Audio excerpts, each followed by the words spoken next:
Hello there. What's up, everyone? How are you? It is the 6th of March, 2025. My name is Luke Thomas.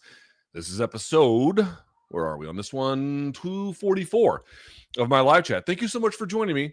As always, I greatly appreciate it. Thumbs up if you're watching, hit subscribe if you haven't. We have a lot to get to today. Let's see. UFC 313 is on the books, or I should say it's headed our way anyway for Saturday. Tons of boxing news that is game-changing, quite literally, I suppose, and everything else in between. A ton of different stuff. So whatever you want to get to, we can get to. The way it works is we'll go for about an hour on the free questions. I posted a thread yesterday. You guys filled it up. You guys vote stuff to the top. We'll take a look at that. And then afterwards, we'll do the paid portion, which is where you can just throw in something into the super chat. We'll get to it there. The one exception to that would be if you're a member of the channel. If you're a member of the channel, you can contribute, let's say one or two, but you can contribute for free. You don't have to pay anything into the super chat. And if you have any issues with the visibility of them, please tag my producer, Othello. He is watching. I can see him there. All right. So without further ado, we got to get going. Let's get this party started.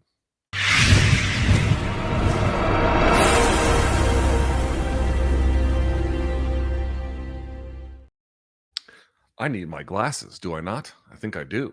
I need my glasses. Lisa needs braces. Dental plan. All right, here we go. Let's get that in there. You might hear my daughter outside. For folks in the know, she's playing Loteria, which she thinks is a skill game. And I keep having to explain to her. Oops, excuse me, I'm just spitting food everywhere. I have to keep explaining to her. It literally means the lottery. All right. Okay. Let me get the questions going here. Thank you so much for joining me. I greatly appreciate it. I have been run ragged this week. My wife is out of town for work, so I've had to do everything, and it's a lot. But I'm happy to be here, excited to do today's live chat. Let me get this sharing the screen up for you. Here we go. Yes, this is the one that I want. Okay, I'll pull that out. Excuse me for just a second. Let me change the background. There we go. And let's refresh this one so we get the freshest questions, and we shall begin. Okay. Let's do it. Can you guys see? Yes. Pull this up a little higher. There we go. All right.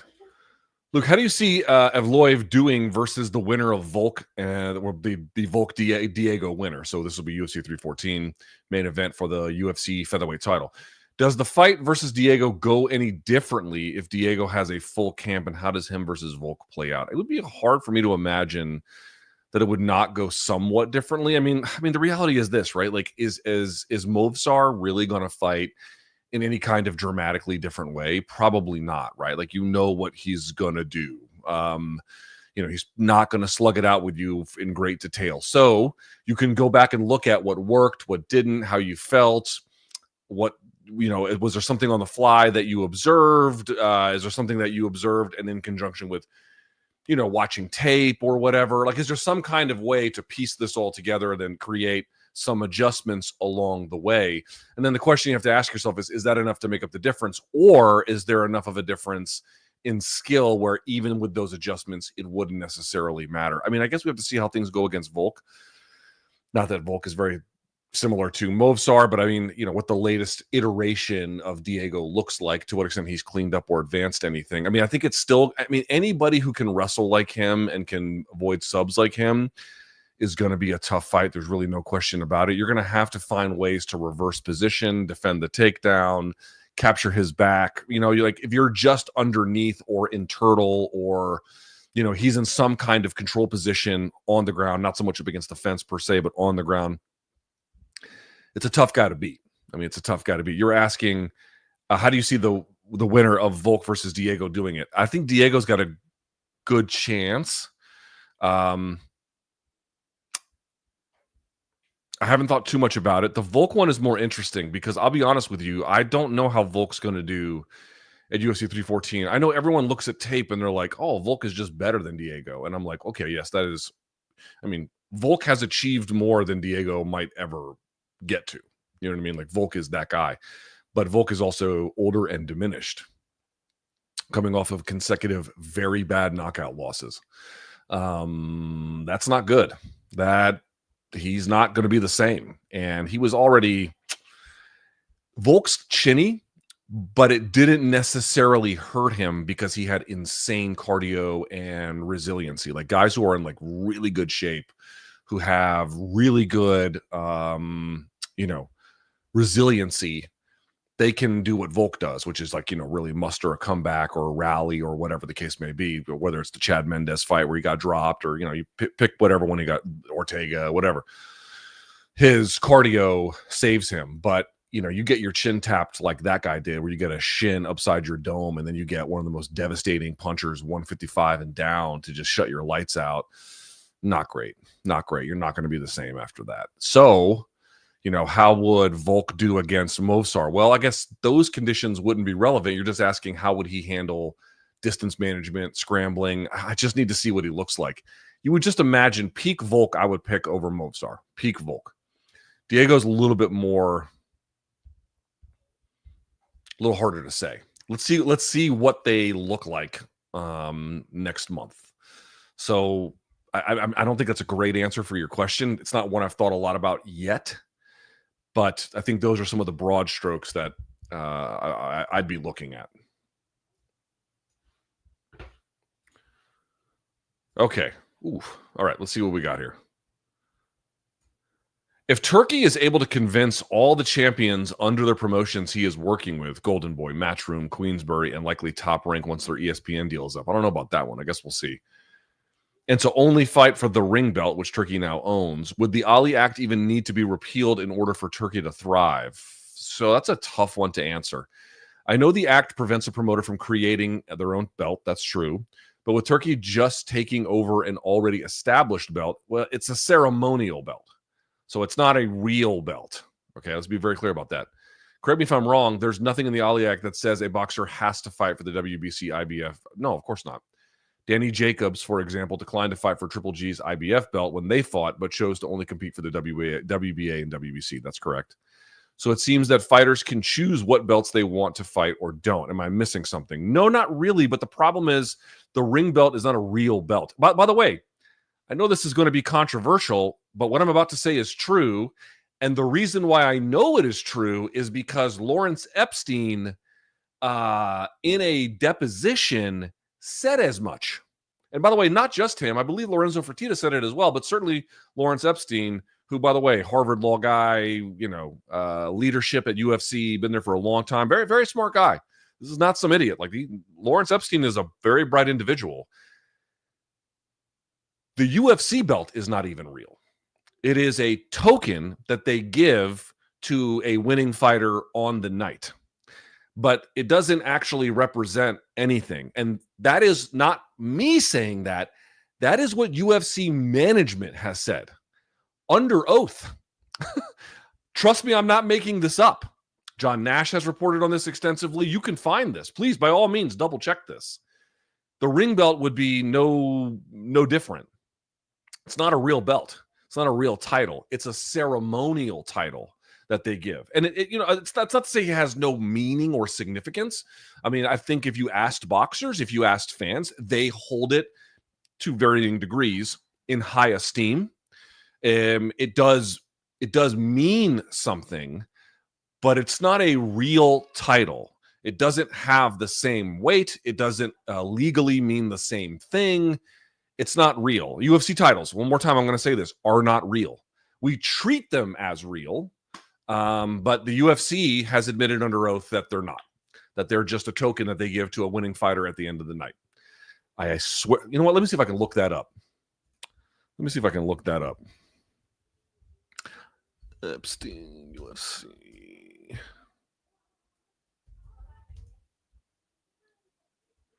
Let's see.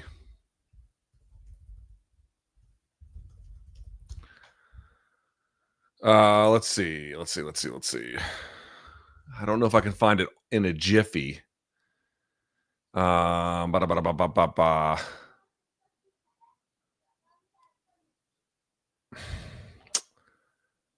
would have to.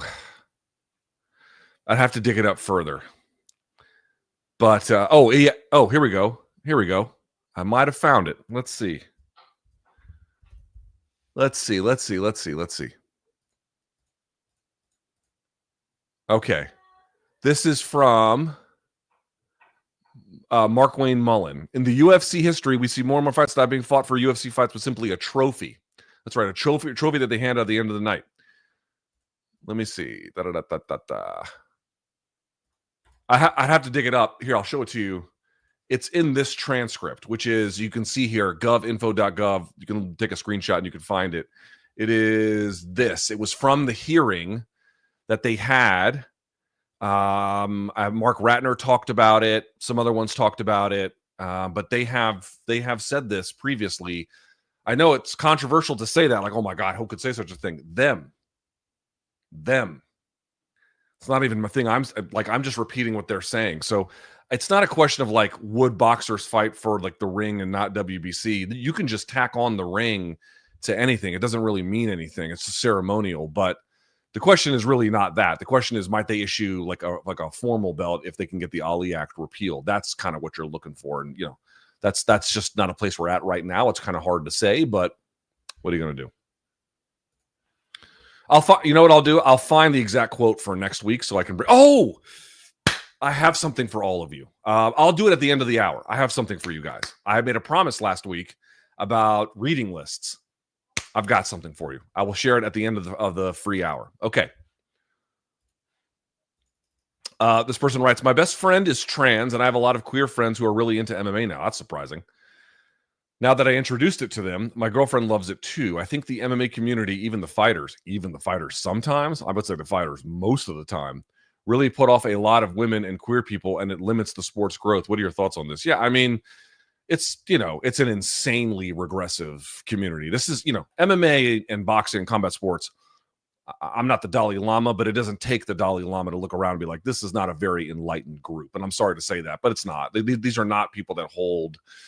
These are often folks that come from fucked up backgrounds, that lack post-secondary education. They lack travel experience. They lack all the kinds of things that would make someone, at least at a bare minimum, in theory, not merely more understanding, but exposure to people other than themselves. These are people that have not, in many ways, been afforded these opportunities. Let's be very clear about that. So, you've got just a shit ton of totally backwards, regressive attitudes that keeps, I think, if you're just trying to recruit heterosexual white guys, all right, you got that on lock, and that's a pretty big population. You can make a lot of money doing that, obviously.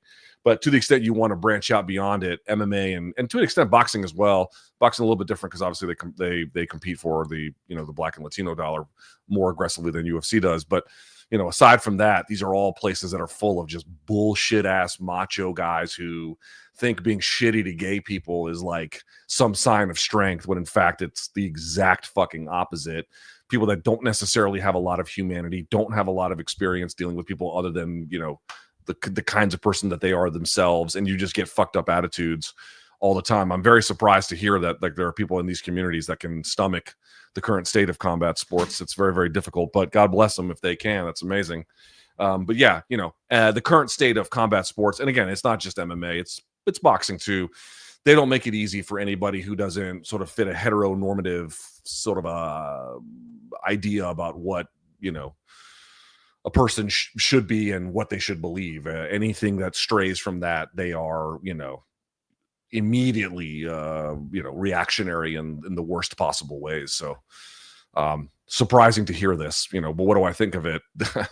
I mean, we're living in the goon era. That's what I think. So I don't know what to tell people like this other than your suspicions about whether or not these guys aren't exactly, and ladies, whatever, boxing or MMA aren't exactly welcoming. These are well-founded suspicions. They don't exactly roll out the red carpet for anybody who's not exactly like, I don't know, out of a Norman Rockwell painting. Dana might be using Usyk Pereira potential fight as a leverage against Jones, regardless of whether he'll allow Pereira to box or not. Should Alex defeat Ankalaev, Dana might tell Jones that Pereira is preparing for a much bigger fish than you now, So he is not an option, and you either fight Aspinall or walk. Maybe that's the reason for Dana's confidence. Maybe that's a thing they could do. Dana has not been particularly fond of these ideas of, I mean, I think we all love Poatan, and I pick him. I'm picking him to win this weekend. That's cards on the table, right? That's what I think will happen. Ankalaev has the ability to win, but he makes so many fucking bad decisions that I just cannot trust him. Whereas I feel like Poatan is a natural learner, quick study, obviously devastating punching power, phenomenal kickboxing. What more can I say? But, even with all of that, we all know Usyk would wash him, right? Like, it wouldn't even be close. And I don't think Dana wants to see that. So that's not real leverage as best I can tell. I don't think that. And they don't need that. They don't need Usyk for leverage, guys. It's not like, but for this Usyk wild card being thrown in, UFC wouldn't have the leverage. They always have the leverage. In fact, one thing that they detest is being leveraged. There are people trying to leverage them anyway. They fucking hate it. They've always hated it, and they're always gonna hate it. That's just they don't like that, and they've never liked that, and they don't need it. They don't need it. Like, Jon walks away. Are you just going to stop being an MMA fan? Again, some people might, for sure. I mean, I think that's a real thing. If you don't deliver consistently on the biggest fights, some will walk away. But as we've seen, as soon as people walk away, a new crop kind of comes in. UFC seems to know this. And what are you going to do? You're going to take your money to the PFL? No, the fuck you're not. You know what I mean? Like, they know that you're not going to do that. So why do they need Usyk to make this kind of equation possible? They don't. They don't give a shit. Y'all heard that 3-6 Mafia song? Who run it? They run it. That's who runs it. They do. They don't need Usyk for anything. Maybe Turki can talk him into it or something. Even that I doubt. But they don't need the Usyk equation in any way to get whatever they want. They don't. They don't need it at all. Who are you taking or giving the edge to, Volk or Lopes? Okay, one more time, I'm going to say this. Volk is infinitely more talented and has achieved infinitely more. About this, who on earth could disagree? But I think he's damaged goods at this point. I don't trust his chin. And I think Lopes, who's mechanically not super, textbook, but he finds offense everywhere and can swarm and smother and he has very good finishing instincts. I don't think Lopes is a better fighter in that general sense, but I think it's a bad time for Volk. You ask also Figgy Sandhagen. Oh, that's a tougher one. I have such a high opinion of Sandhagen's game and how thoughtful it is and how well it works when he's able to make it work. Figgy's a tough matchup, especially with the grappling. It's just always been something of an Achilles heel for Sandhagen. Not so much against a guy like Chito Vera or something like that, but, Figgy's real good. His power carries up, although Sandhagen's always had a pretty good chin. That one to me is a little more toss-up, maybe slight lean Figgy.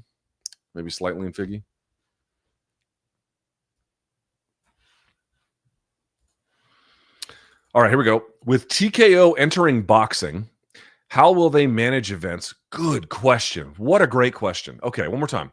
With TKO entering boxing, how will they manage events to not compete against itself? We already have SmackDown on Fridays and 40-plus UFC events year-round on Saturdays. Will we only get a few boxing events every year? Boy, that is a great, great question. I mean, partly what they're going to say is, I'm going to guess, is what the game... I mean, they've kind of already shown you what the game plan is a little bit, right? To your point, we'll have WWE on one day. We'll take over a town, right? We'll take over, I think, what's the one that's coming up? Indianapolis, right? We'll take over Indianapolis. We'll have a WWE event on one day. We'll have UFC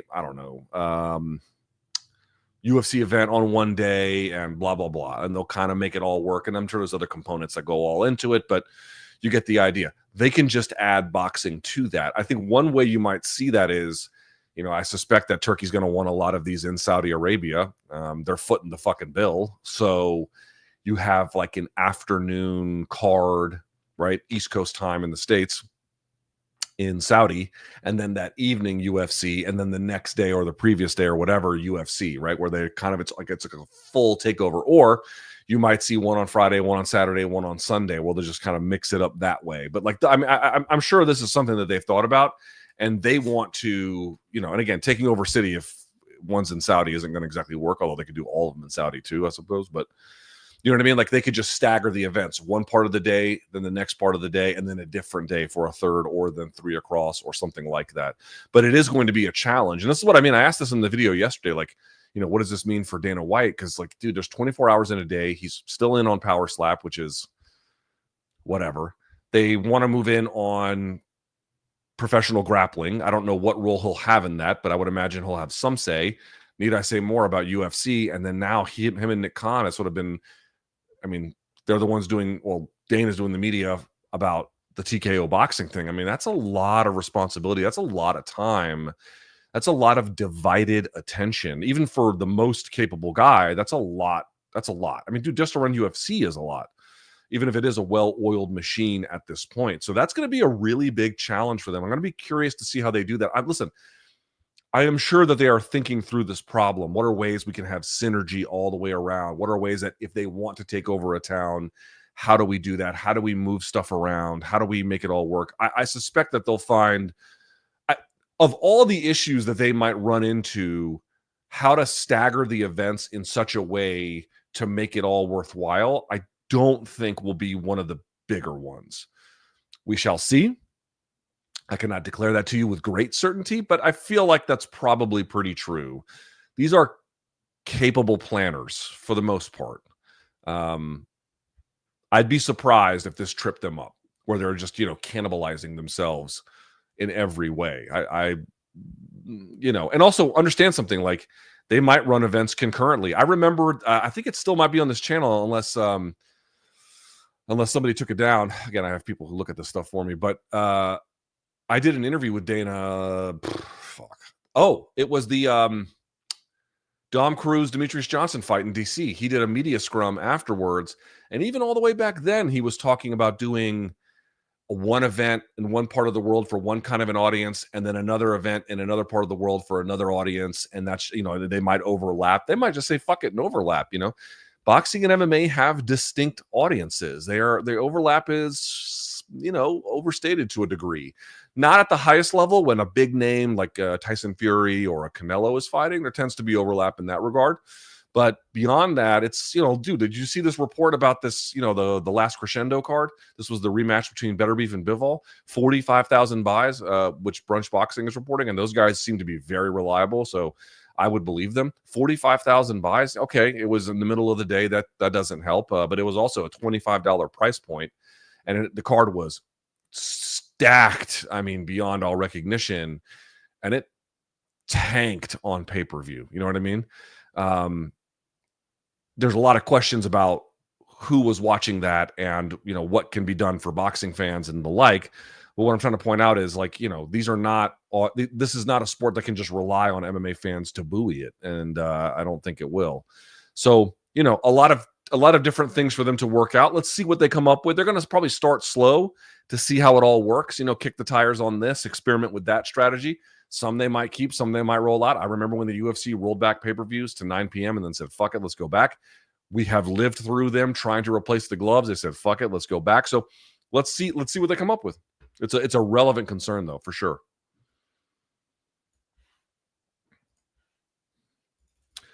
Do you think that the potential fight between Jones and Aspinall all depends on the results of this week's main event? Meaning, if Pereira wins, the UFC can pressure Jones to take less money, or go with Alex versus Tom and make the fight happen, where in the opposite, if he loses, the Jones fight is the only big fight at heavyweight, which gives Jones leverage. I mean, if Poatan loses, that does make it a little bit easier, because John would not really have, I mean, if Poatan can't beat Ankalaev, he sure as fuck ain't beating Jon Jones. I mean, especially at heavyweight. Like, no. Because Jones isn't going to fuck around. You know what I mean? Like, Ankalaev might be like, I'm going to stand with him for 3 rounds and then, get viciously KO'd. Like, that's a possibility too, Jones won't do that. He wouldn't do that. So Jones has, Jones has high fight IQ. He does. So, yes, I think that could certainly make things more interesting depending on the result. But now if he wins, Poatan, if he wins, and now you got a situation where if you're UFC, you absolutely can pull that trigger. You can go Poatan, Aspinall, blah, blah, blah, or, whatever you want to do at that point. But, if Poatan wins and calls out Jon Jones, I know Dana said, oh, John's going to have to fight Tom Aspinall. We'll see about that. I mean, I definitely believe, absolutely, that Dana doesn't really want to make the Jones-Poatan fight in a world where Aspinall is just sitting on this interim title for how long now? I mean, whatever, how many title defenses is he up to on this thing? So I definitely believe that. Like when he says, like, why would you do that? I believe him. I certainly think that like his instincts as a fight fan are guiding him correctly. At the same time,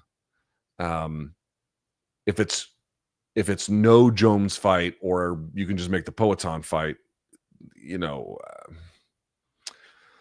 again, they don't like to be leveraged, but they don't want to like turn down money if it's good. It's hard to know what their priorities are. It's really hard to know what their priorities are. But you're right. The result here does make things more interesting. And a Poatan loss, it either makes the Aspinall fight more likely or it hastens his exit. A lot of questions about Jon Jones today. That's funny. Jon Jones might be the GOAT now, but if he doesn't fight Tom, will he eventually be remembered as the guy who only wanted to fight smaller, older, unjuiced guys? When 205 got competitive, he fled the division. Are you fucking high? Sir, are you fucking high? When 205 got competitive, he fled the division, and it's looking he'll retire before taking a fight with someone that poses any risk at heavyweight. Now, I agree with the heavyweight assessment. That is true. What the fuck are you talking about at 205? I mean, I just can't, like, some of y'all must be real new to the fight game or something. I lived through all of Jon's UFC fights. The notion that he left when it got competitive is hilarious to me. Listen, eventually, I've seen it with Anderson Silva. I saw it with Demetrius Johnson. I saw it with GSP, less to an extent. Dude, GSP left welterweight on his hands and fucking knees. That Johnny Hendricks fight, he was lucky to get that one. It didn't get more competitive. He just got older, and it was harder for him to be as dominant as he once was. But when GSP was there, let me fucking tell you, he was fighting the top contenders and was housing them.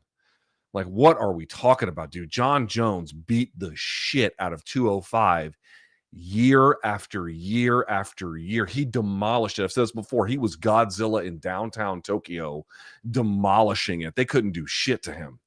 But he got older, and the division keeps finding a new guy and a new guy and a new guy and a new guy. And that process inevitably runs out, which is why he called it quits and then jumped to heavyweight, which is a smart call. And now he's trying to fucking surf on, again, if he fights Tom, I'll take this part of this back. But it looks like what he's trying to do is set up the easiest amount of fights he can possibly get. He got Cyril Gane, who, might be up there with Ankalaev in terms of just the worst fight IQ I've ever seen in my life. No, he'd be worse. He'd be worse, actually. I think Cyril Gane's fight IQ is really bad.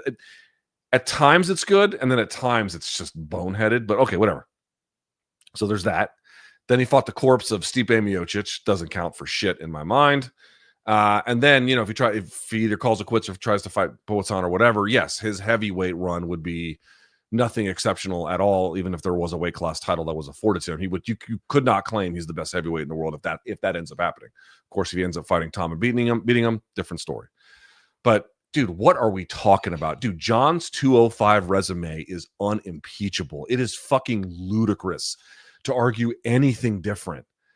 In fact, it's so good that even if he didn't fight at heavyweight, I still think he would have a case as the best to ever do it, just on what he did at 205 alone. And guys, it's not a mystery. I don't even like this person. Rather, I loathe him. I find him contemptible. I find him so contemptible that I find that the people who still are willing to work with him are worthy of contempt. Like, that's how little I think of him. That's got nothing to do with how good he was at 205. He's the best 205er ever. Ever, ever, ever, ever. And there have been many good 205ers. Tito, Chuck, Randy, Rampage, Vitor, Lyoto, Vanderlei, Shogun. John's better than Daniel Cormier. Better than all of them. Better than all of them. Like, holy shit, what are we talking about? What are we talking about? So I'm perfectly willing to call balls and strikes as it relates to his heavyweight run, depending on what happens. It is still very redeemable, I will point out. It is still very redeemable if he fights Tom. And if he fights Tom and he beats Tom, holy shit. Holy shit. Like, that would be, I don't even know what the debate would be anymore. Like, he would be the GOAT, no problem. His 205 run is so good, by itself could make him the greatest of all time, irrespective of the heavyweight. Like, I don't, honestly, if he just fights Gon and then Miocic and then calls it a day, I almost don't even give a shit. Like, I don't, like, if you're ranking his 10 best wins, those two aren't in it. They're not in it. Oh, he went up a weight class and he beat these guys. He beat a guy who's got the fucking terrible fight IQ in that fight. Terrible. And then Stipe was very good in his prime, but holy shit, the guy retired before he even walked out of the octagon. I mean, what do these if you're ranking Jon Jones's 10 best wins, those two fucking wins aren't on it. They're not on it. So, we we got to be real careful about what we say about Jon Jones's 205 resume. His 205 resume is awesome. It is awesome. It is extremely good.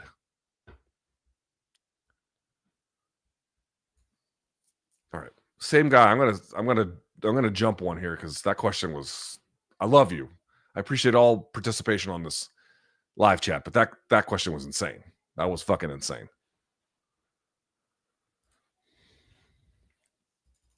How would you schedule Topuria at lightweight? We've kind of done this one, but I'll touch on it very quickly. I do think there should be a number one contender fight. Whatever the fuck else he's saying, there should be a number one contender fight. And then, depending on how that goes, either if he wins that, then of course you give him a title shot, and if he doesn't, then you sort of recalibrate from there. But I love the idea of the Chucky Olives fight, the Charles Oliveira fight. I think that would have been a great fight for him. Either a great fight for us, I have to say, and a great fight for him too, as like a proving ground. Like, if you can beat Charles Oliveira coming up from featherweight, I mean, put that motherfucker in front of Islam, right? Right? I mean, if you can do that, like what's but like just fast tracking him to the front. I mean, that's not to say that they won't. Money talks. That might very well be exactly what we end up getting, but I do believe there should be a number one contender fight, and then you can sort from there. Look, any chance you can take the political questions on your new politics channel? Well, who said I was opening a politics channel? Because I didn't say that.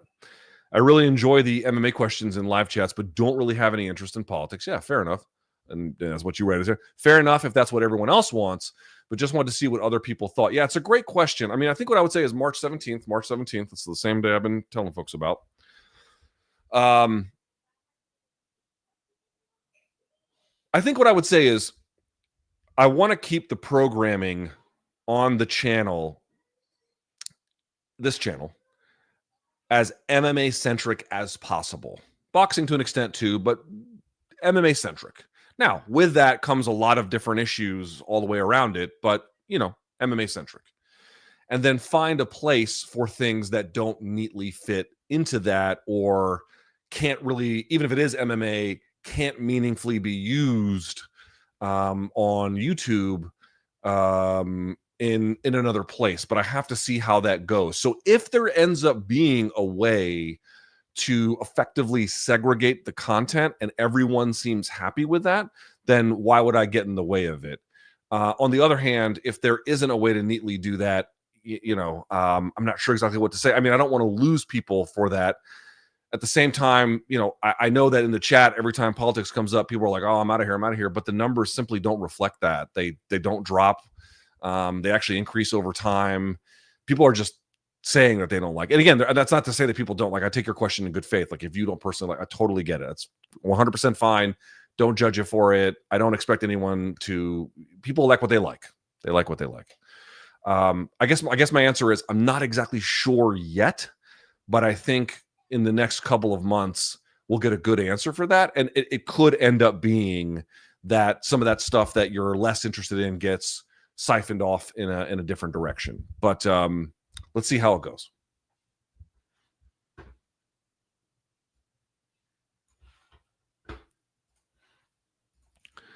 With the Saudis and TKO working together, and Francis having one fight left on his PFL deal, that is true. Is it possible to see him return to the UFC or box for the new league? Surely Dana isn't this petty. You must be new here. Y'all must be new here. y'all must be new here. He will. Here's my bet. My bet is that Dana White would rather die and give up control completely of. No, so excuse me. Let me say that again. Let me think this through. How do I say this exactly? I think Dana would prefer to go back to being a boxer-size instructor before ever letting Francis back in his life in any kind of way. That's what I think. Yeah, that's what I think. And I think to the extent he can stop Turki from doing business with Francis, TKO or otherwise, he would and will. And I don't think he'll ever let him back in. And I mean, dude, who did he get this sideways with that he ever welcomed back into the fold? Frank Shamrock? Nope. Paul Semtex Daly? Nope. Thus far, Francis? Nope. Who would be the guy that he got like super sideways with, and then they let bygones be bygones? I mean, kind of, sort of Floyd, but that was never really this. I mean, he had never really done business with Floyd Mayweather before. You know, he was kind of like battling with him in the press, but it wasn't, you know, it wasn't a thing. It was just kind of a thing that was used for media attention. And hold on, I got to show this to you because this is I just came up in my mind. Do you guys remember when Dana White called Floyd Mayweather racist? Do you guys remember that? You guys remember that shit? Oh, here we go. Look at that shit. Yes, Floyd, you're racist. I think this was over, something related to like Manny Pacquiao or Jeremy Lin or some shit. I don't even remember. But I remember when he was like, yo, Floyd, you're fucking racist. Can you imagine him trying that today? You know, the closest he would get to that is probably congratulating him on being that way, but much less condemning it. But no, like, you know, I mean, I don't know what could happen. I mean, listen, this is my opinion. Dana White and Ariel, you know, do I think Ariel should have to suffer the things that Dana White forced him to suffer at ESPN and then like the ostracism for the reasons that Dana has said? Of course not. It's fucking insane. Do I think that there is any chance, even with Turki, of reconciliation? I don't. That would be very surprising to me. That'd be super surprising to me. Petty, he will white knuckle any conflict, and he will go to the grave before he gives up on it. Like, you just have to know that. You have to know that's what's going to happen. Josh Gross, he got sideways with Josh Gross. Did he ever have any kind of come back together moment with him? Nope. You know what I mean? Like, they just don't do that shit. I should say. Now, by the way, in many of these cases, there have been numerous folks in and around him and the Ultimate Fighting Championship or whatever that have been very vocal advocates for Semtex Daly, for Francis, for Frank Shamrock even. And again, Frank's a bit of a different case because he's also got his own issues. But the point I'm trying to make is it's not like people haven't tried to convince him otherwise. Hey, you should reconsider. Hey, maybe this is a little heavy-handed. No. Once you're on the other side, I'm telling you, and probably that's where I'm at as well. I just don't give a shit. But once you're on the other side, you're on the other side. Like there's no coming back from that. It is the nuclear option with some of these people. And again, that could include me. I don't know if he cares enough, but you know, you get the idea.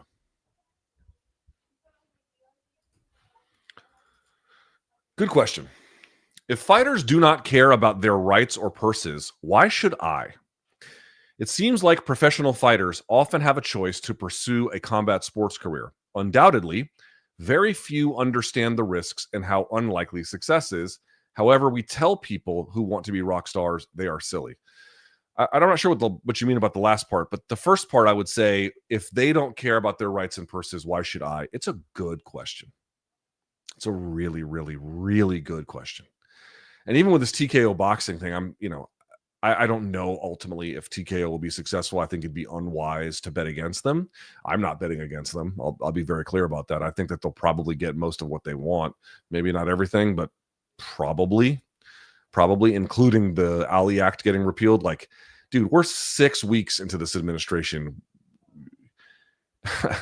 You know what I mean? Like, they're just getting started. You've got 3 years and 46 more weeks to get that thing off the books or amended or changed or whatever you name it. Like, I think that they'll probably get it. I don't know exactly by what mechanism, on what timeline. I don't know how that's going to work, but like, I think it is very, very foolish to bet against the UFC and TKO. I just don't. I think that they're going to get what they want. They are extremely connected to powerful people. This is a rare moment in time where you can change the entire rules of the sport. They're not going to face even a fucking iota of regulatory pressure. Like, this is, and they're now bankrolled by, again, not quite exactly, but basically the richest people on earth. Like, this is an unwise time to bet. It's always been an unwise time to bet against, well, post Zuffa or Zuffa and on. But you're asking if the fighters don't care about their rights and purses, why should I? I mean, on some level, you probably should have. I have spent years advocating for better pay, and if I were to tell you what that got me in terms of like professional reward, the answer would be not merely nothing, but it has in fact made things worse for me, significantly so. So, do I feel a little bit of regret about that? I will say it. I'd be lying if I didn't feel a little bit annoyed by it. But I would have two responses to that. If you pursue things because you actually believe in them, and again, listen, I'm not fucking Mother Teresa. I make mistakes. I don't hold up my own values perfectly. I'm a human being. Like, we all struggle with this. But part of the reason I believe in advocating for better fighter pay is because it's an extension of my value of fairness, and fairness in the workplace, fairness in terms of how we treat each other, fairness about what rules we apply to corporations to make sure things are fair.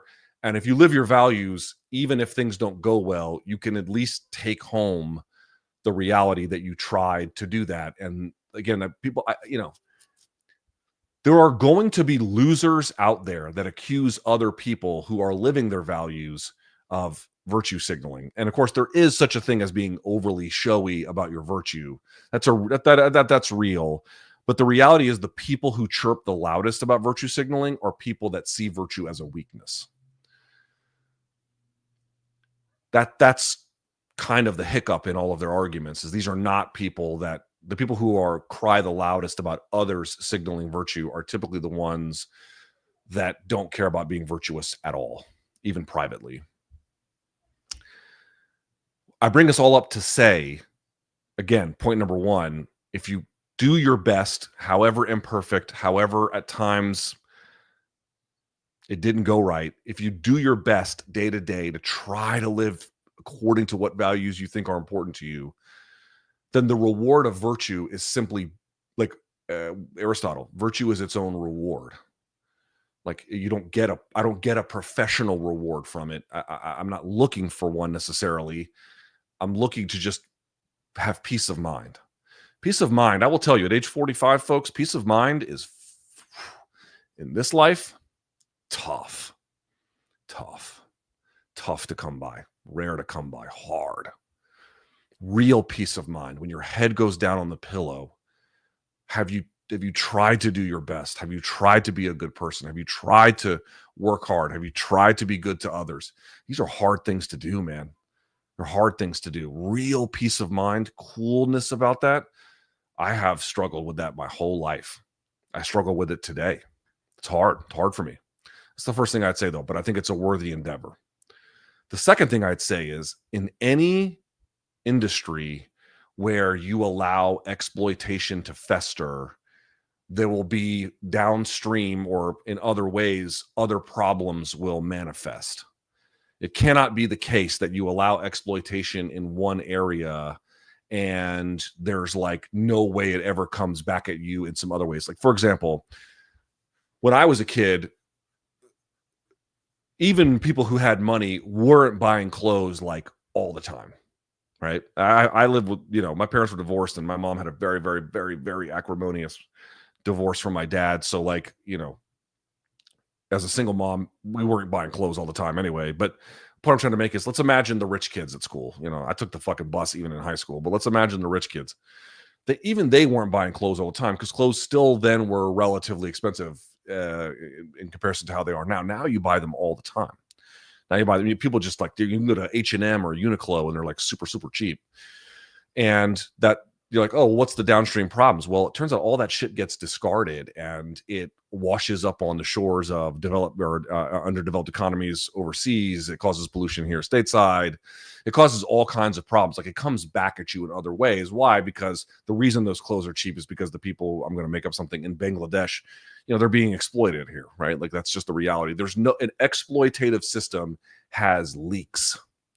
It has leaks. It's not contained where you can just enjoy it simply and you never feel anything. I mean, I suppose if you're really rich, you can avoid that. But for you and me, working or middle-class people, that's just not a real reality. And you have to kind of understand that. Like, there's a leak to that whole reality.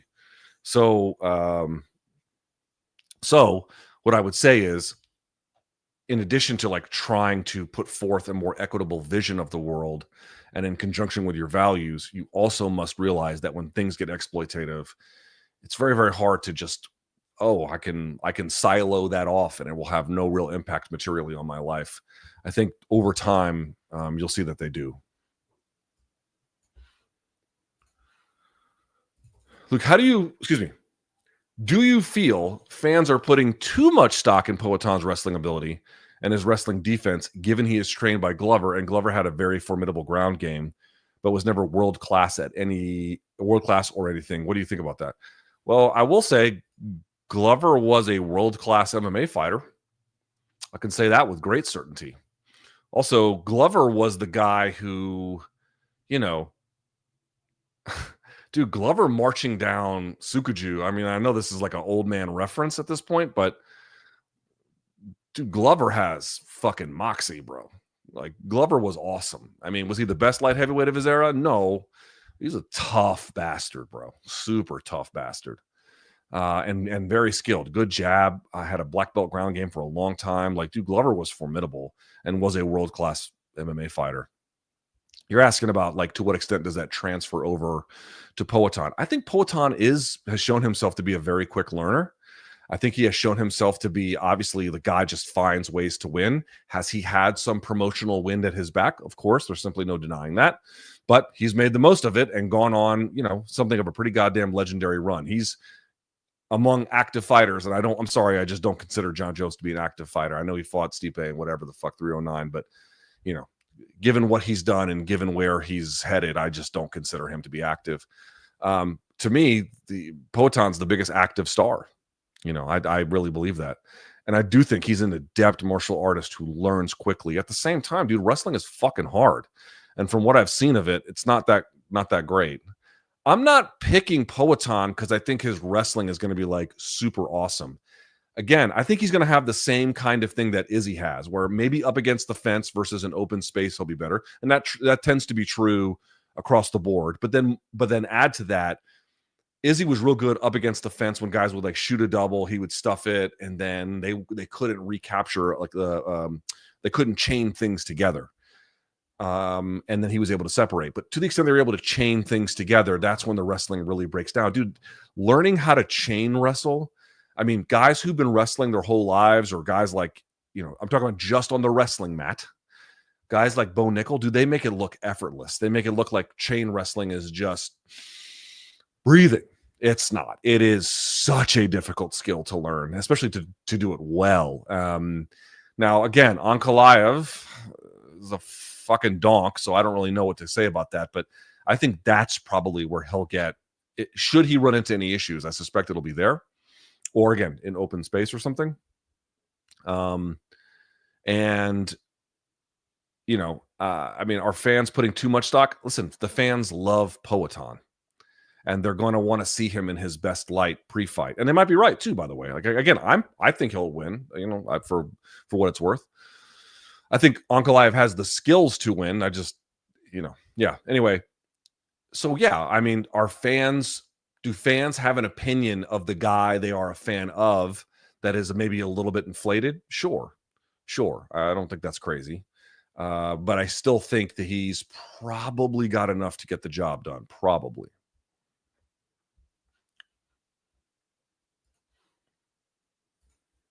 Can you guys see this? Yes. Okay.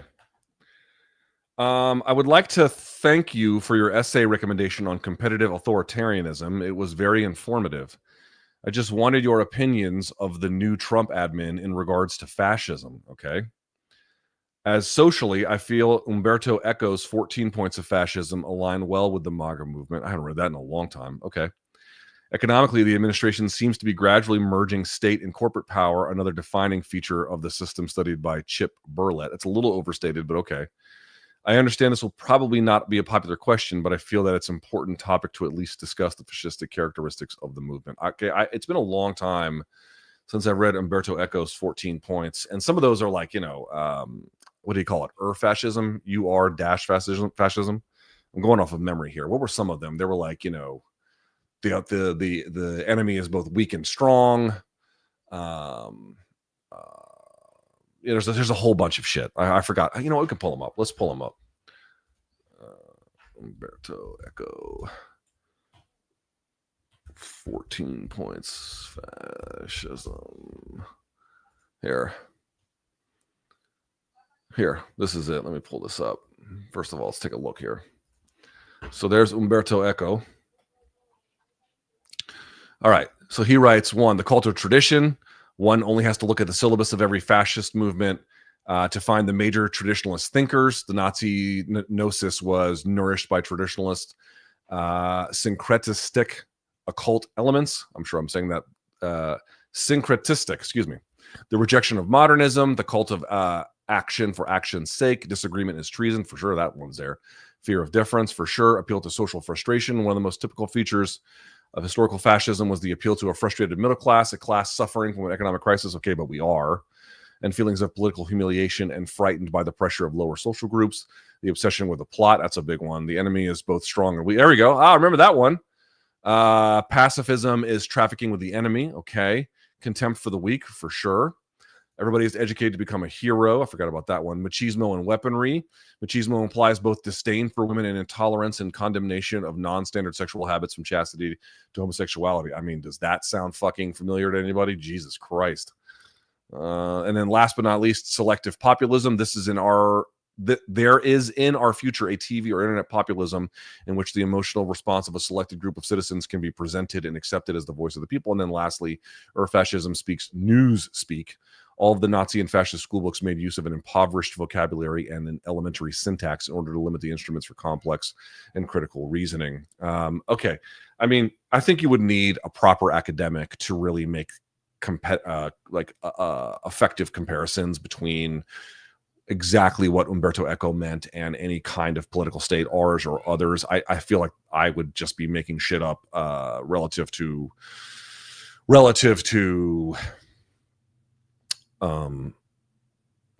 the requirement to answer this question in an effective and appropriate way. Let me look at how you worded it exactly one more time.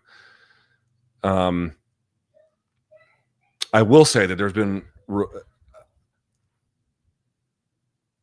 how do I answer this question exactly? I'll say this.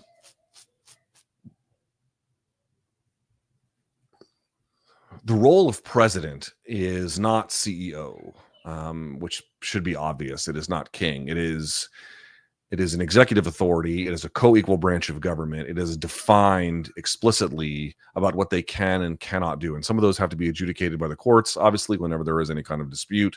But it is a limited known function. And there are, at least in theory, all kinds of guardrails around it, how many times you can be it, for what long, for how long, what kinds of authority you have and don't.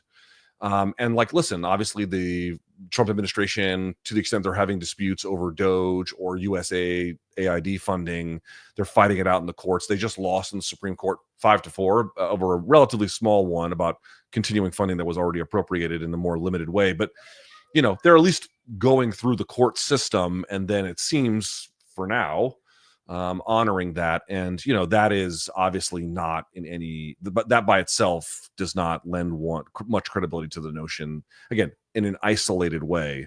That by itself, you know, to the extent that they're relying on the courts for adjudication of dispute, is by itself, you know, is not fascism. The competitive authoritarianism, though, is the one that's more interesting. There's been reporting already that you're seeing college presidents fearful of speaking out for losing any particular funding, people at various public-facing jobs, CEOs of high-powered Fortune 500 companies, scared of saying things because they are cowed into silence for fear of retribution, for a weaponized IRS, for a weaponized Department of Justice, for bringing everything, by the way, they were independent agencies and then into the executive authority. Trump doesn't view the president, as it is laid out in the Constitution and it's an executive function, as what he wants to do. He wants to be able to just be the boss, and what he says goes. And that's just not what the president does. That's not who the president is. And again, I know when I say this, there's going to be people saying, well, didn't Biden do some stuff that was, for example, the student loan thing, student loan relief that was shot down by the courts? Wasn't that an example of executive overreach? Yes. I mean, I guess according to the courts, yes, it was. Or you know, you can go on down the list where, by the way, tariffs aren't even supposed to be part of the executive authority, and that has been going back long before Trump. So that's hardly his own doing. But if you haven't seen this essay on competitive authoritarianism, that seems to be, I think we're already there. You know, full on fascism, I think, is a argument I'm not really capable of making at the present moment. Not to say that others couldn't. I'm saying I am incapable of making, in conjunction with Umberto Eco's list of 14 characteristics of fascism. That's above my pay grade from an academic standpoint. But what I would say is, it is quite obvious that what Trump is trying to do is whatever he wants, and then for now he is being constrained by the courts, and I guess we'll see what happens with Congress going forward. But it is very clear he does not view the limits on executive authority as things that adhere to him or that should apply to him. And by the way, it's so funny. Every time I say something like this, I get two responses from Trump supporters. One is, hell yeah, what we want is a king. Fuck y'all. And then the other group accuses me of having Trump derangement syndrome. It's exactly that.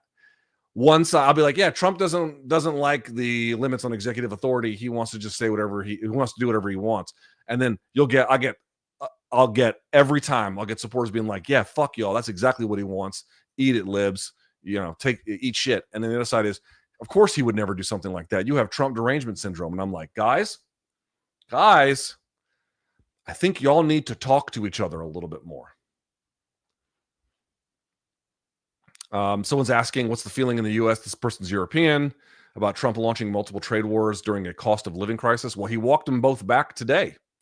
Did y'all see that? He basically, I don't know if he got rid of the Chinese 10% one, but the Canada and I mean, dude, 99% of everything flows through the existing trade agreement that, by the way, he was the one that developed, and he was going to put 25% tariffs on everything through that agreement. And then now he's pausing it till April 2nd. So, you know, I don't, don't quite understand why he wants to tank the economy, but there are different theories about that. Anyway, Luke, I wanted to follow up on Herzog. Yeah. Why shouldn't MMA referees pay a fine or at least be penalized in some way since their mistakes cost fighters career opportunities, financial benefits for them and their families, to mention a couple? It seemed to me that the fighter is on the losing, you mean 1-0, not 2, end of ultimately every aspect of the business. I fully agree with that. Great point. It should be fair that referees get punished. Pardon me.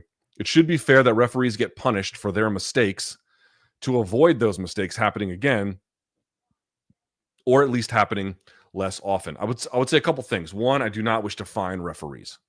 They're not making hardly any money. It's already very difficult to recruit new people. If you start finding what little they're making, you're going to make that job impossible. One thing I firmly believe, and I know a lot of people disagree about this, and it's something I didn't agree with for a very long time, but now I do.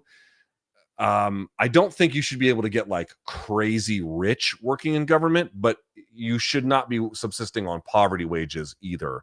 U.S. senators, how much does the senator make?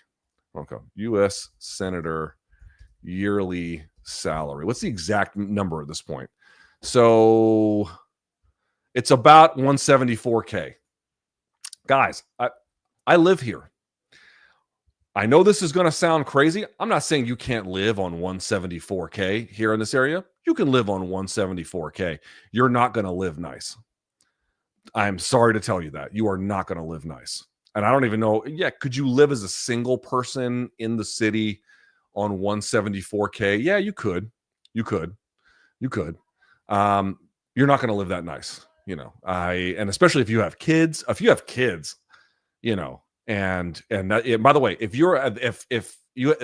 it's you and your significant other, and let's say you have a kid, all on 174K here in Washington D.C., you'll be okay. You're not gonna, you'll be all right, but you're gonna be in the suburbs somewhere. Like it's not a lot of money. The point I'm trying to raise is, I actually think that we should pay government officials, especially senators and congressmen, much more than we do.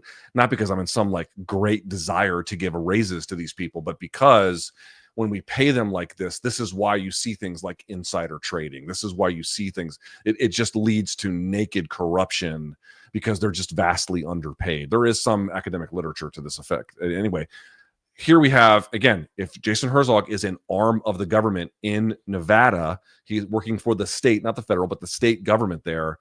I think fining these people and taking what little money they already make is a huge mistake. I just don't believe that. Now, what I'll also say is a lot of times these referees or judges or some kind of person in an officiating role, they will be sanctioned behind the scenes. Right, the athletic commission will actually censure them in some kind of way. But the problem is they don't tell us about it. They don't tell us what the punishment is. You kind of have to just sort of glean from whatever they do that something must have happened. Maybe they don't give them main event assignments. They put them down on a lower card. They make them do extra assignments on different smaller events or something like that, right? To really like make sure that they show improved habits over situations like the ones that got him in trouble to begin with. I think that's totally fair, but I just feel like that should be a transparent process. Like, what is it you are actually doing? And I know that they won't do that. They love to circle the wagons, but I'm just really against fining them. I just think it's a huge mistake. I know it's tempting. It's tempting to be like, hey, you fucked this guy's life up. And I agree that, their decisions are costly. It's not like I'm not saying they're not costly. They're costly. It's just that we're already dealing with such a limited crop of people who can do this job effectively. Putting yet more roadblocks or engaging in excessively punitive action, is this what's going to get us the best referees? I just don't think that's true. Okay, I'll do one more and then we'll get to the paid ones. Here we go. We were recently treated to this gem from Mark Shapiro. Mark Shapiro is the chief operating officer, I believe, of TKO. Quote, when it comes to UFC, our margin, he's talking about the EBITDA margin, our margin could be higher if we decided to do less international events. maybe even less domestic touring events, and do them in the Apex Arena in Las Vegas, where we own the arena. And when you are watching on TV, you can't tell if you are in a stadium or in an arena, or if you are at the small but mighty Apex that we have in Las Vegas. Is he completely out of touch with what their product is, or is he being a smart businessman? Great work as always. Well, what he's not going to do is get on some kind of earnings call and then be like, oh, you know, these fights in the Apex will suck the life out of the fan base. But, I mean, Mark, if you're watching this, buddy, we can tell. I mean, we can definitely tell. We can definitely tell. But guys, how many times do I get asked during the course of these live chats, hey, what's the problem with Monopoly for me as a fan base? And I keep pointing out things. First of all, your ticket prices for shit being absolutely through the roof. Again, that's not exclusive to UFC by any stretch of the imagination, but they're definitely cashing in on the trend. And what are you going to do? You're going to take your dollars to fucking whoever the fuck? Like, no, you're not. Like, you don't have a choice. You either watch these things on their terms, or you attend them on their terms, or you don't. There's no competition. You're just screwed. So that's one. Here's another one where they'll get on earnings call and be like, and then tout, you know, how great it is that they can save money. And again, they're going to do a little bit more stuff from the Apex, but that, you know, you can't tell the difference between a goddamn warehouse and the Allegiant Stadium across the highway. I mean, it's just, how do you not laugh? You have a choice. You can laugh or cry. That's it. Like, I don't know you can't, I mean, the balls to say something like that, the balls. I mean, you have fans, you know, not the casual ones, because they're not really tuning in on the fight nights like that, but like the hardcore ones just beside themselves with this shit. And they don't get, does it look like they give a fuck? You know what I mean? Like, I think they're going to do 3 more events than they would ordinarily at the Apex. Okay, I'll take 3 less Apex events. Fine. But like, this is not like a meaningful contributor to like reducing this problem. And then what they want you to believe and what they were telling the public is that it's like indistinguishable from an electric atmosphere somewhere else. You know, they can say these things because they know you can't do anything about it. I mean, can you imagine? Like, did you guys see like the what was it? The game after, it was either the game that Kyrie Irving got injured, or like the game after that, where, understand what happened. They trade like a generational talent away. They sign a guy who's very good but injury prone. He gets injured in his first fucking game. And so, and by the way, there's other people who are injured or traded or whatever. So Kyrie Irving has to, like, he's playing like 40 minutes every night. And by the way, has his own injury history. He tears, I think he tore his MCL and ACL, but certainly his ACL. He's out for the rest of the season. If you're Anthony Davis, you should sit the rest of the season. And they were in a win now mode. Like, dude, they destroyed that team. They destroyed it. And they might destroy the fan base with it. Like, that's how bad it is. They might end up destroying the whole shit. And there's video of, again, it was either that game or the next game where you can just see the fans streaming out. Now, if you live in Dallas, you don't have a choice about what to do if you want to watch basketball at the NBA level. It's, you know, you either watch the Mavericks or you don't. But as NBA fans and as fans who have like, oh, I live in Dallas, what else could I do? I could go see the Cowboys. You know, I could go see the Stars. I could just watch on TV. You know what I mean? Or, you know, stick your money in some other kind of way. You have at least some nominal ability to spend your money elsewhere, even if still constrained by some regional allegiances along the way. You don't have, I mean, you got none of that in MMA, like zero, zip, none of it. Like, it doesn't exist at all. So they know that. They know that. This is what I mean. It's one thing to have this power, and then it's another one to be like fully conscious of it and then lean into it. So like, every time someone asks me like, oh, like, what's the downside of Monopoly? It's like, well, what the upside is that everything is ordered and everything is under one umbrella. And that's not nothing. That's actually quite a bit. But the problem, again, in any kind of system that is exploitative, is that there's leaks everywhere. Right. All right. I mentioned I had something for you. So last week, somebody asked me for a reading recommendation on U.S. history. I've read some U.S. history, but it's not an area of expertise or a hobby. I read about typically world history or history outside of the United States, or ancient history. So I asked Patrick Wyman, who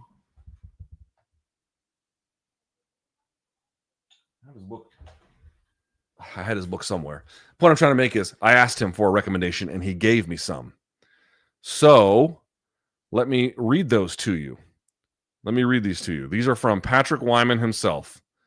Okay. He's got 5 recommendations. Okay. So write these down. Take a screen. Well, I don't have a screenshot, but write these down. He didn't even give me the author's name. I said, I got a favor to ask. Someone asked me for 5 book recommendations on U.S. history. Could you help me? He said, sure.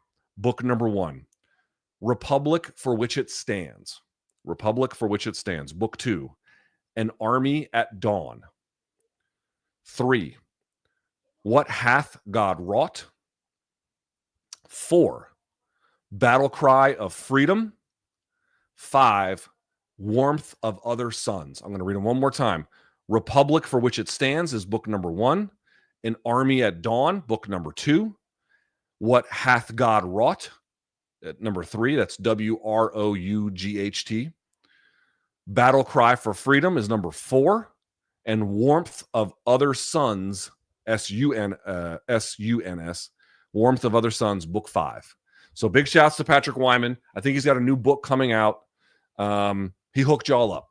All right, there you go. Don't say we didn't do anything for you. All right. Let's get to the paid portion.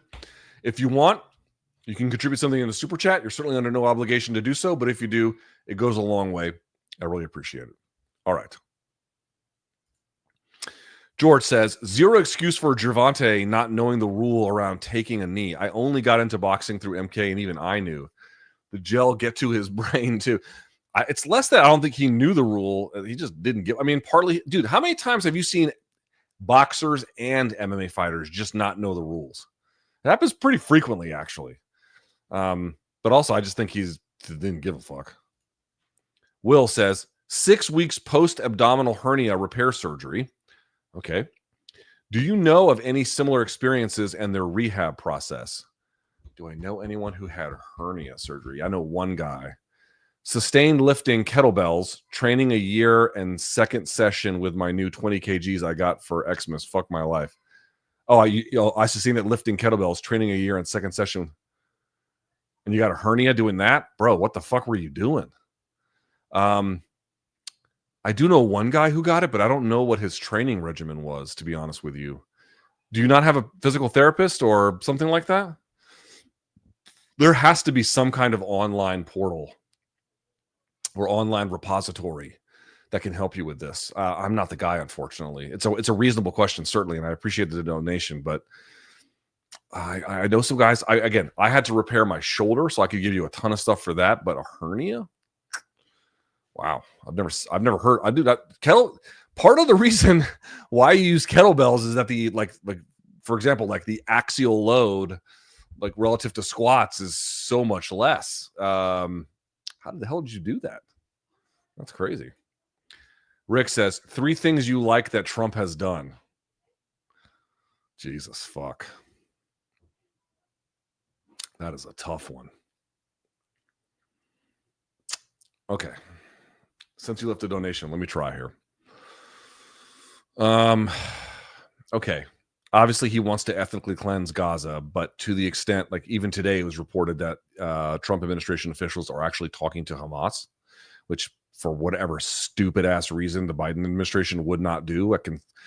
I'm not in any way like, oh, it's no big deal that they want to ethnically cleanse Gaza. It's a big deal, but it's definitely good that the current administration is speaking to Hamas to better facilitate negotiations. That's one.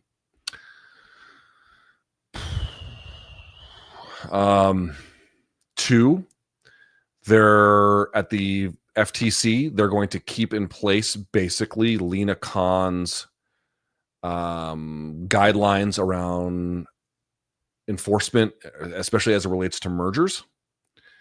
and other forms of antitrust activity, which I am very happy to see. I think that's good.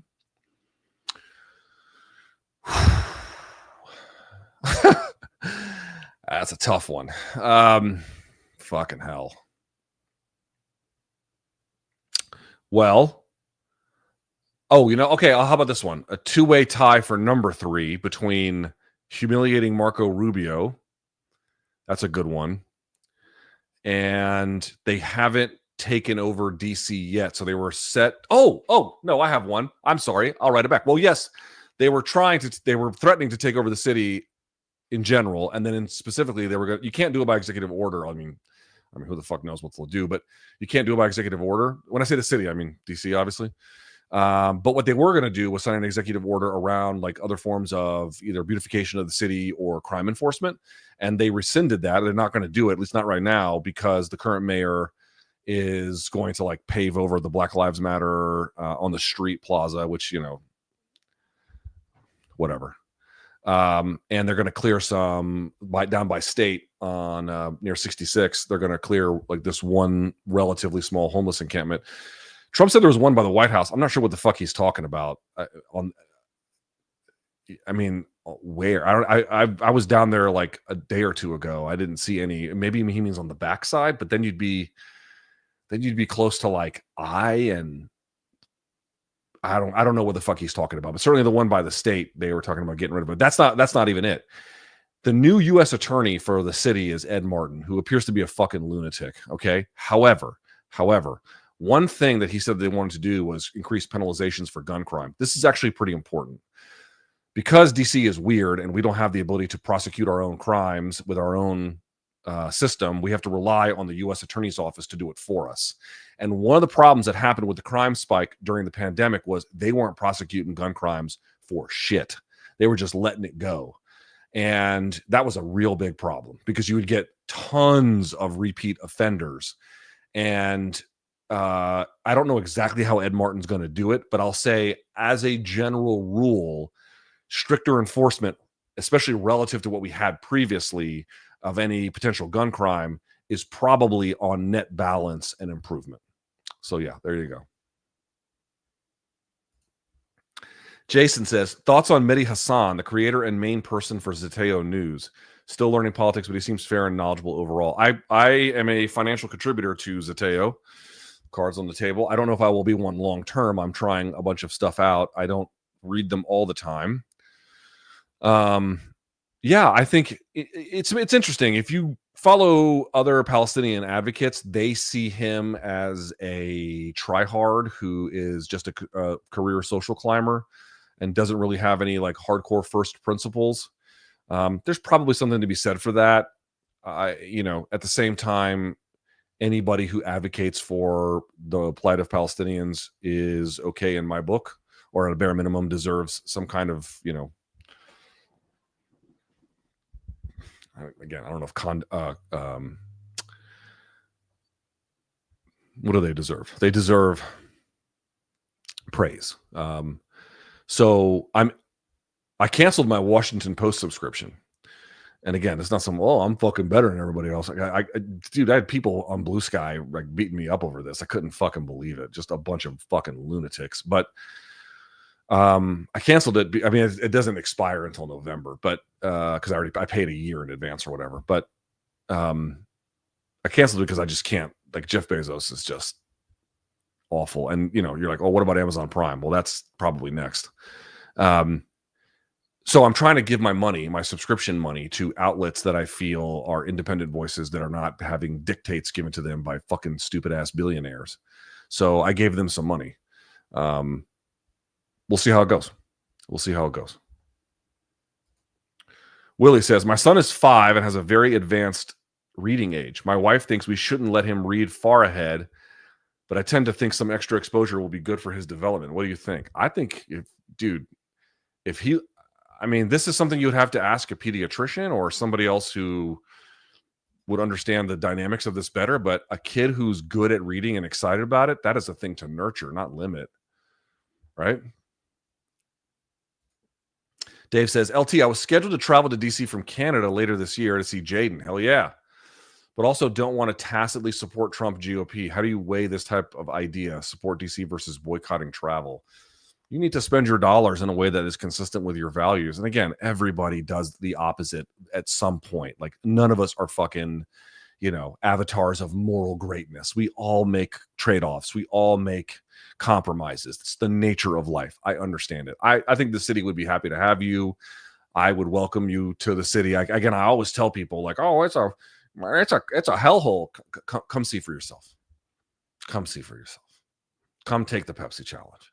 I think you'll find that the rhetoric around it is bullshit.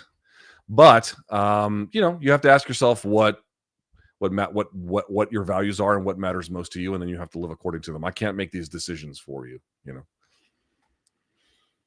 Connor says, I don't love Jon Jones, but I had to point this out. Jon Jones was champion when I was in 5th grade. He beat Shogun on my 11th birthday. I'm now 25 and married, and he's still champ. Insane. Yeah, I know. And again, not at light heavyweight, obviously, at this point, now at heavyweight, but like, I'm all for like saying nasty things about Jon Jones, but if we're going to talk about his fucking light heavyweight resume, you better talk in reverential tones, bro. You better talk in reverential tones. Jazz says, LT, what 3 pieces of advice would you give to young Marines today from a fellow to sugar reservist? Number 1, get your PFT up at all times. I see a lot of reservists fucking bringing up their... I cannot tell you, man. One thing that was really apparent to me when we would ever train with any active duty guys was the physical fitness of the reservist Marines was a clear step down. Not in every case, obviously. There were Marines who I trained with, and served with in my reserve unit. By the way, I found...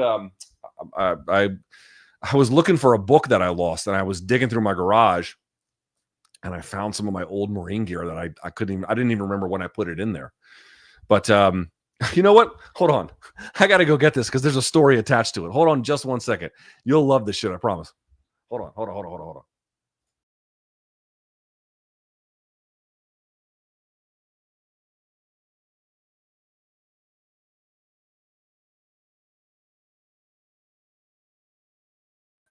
Okay. So this is... Do I still have any in here? Let's see. What do I have in here?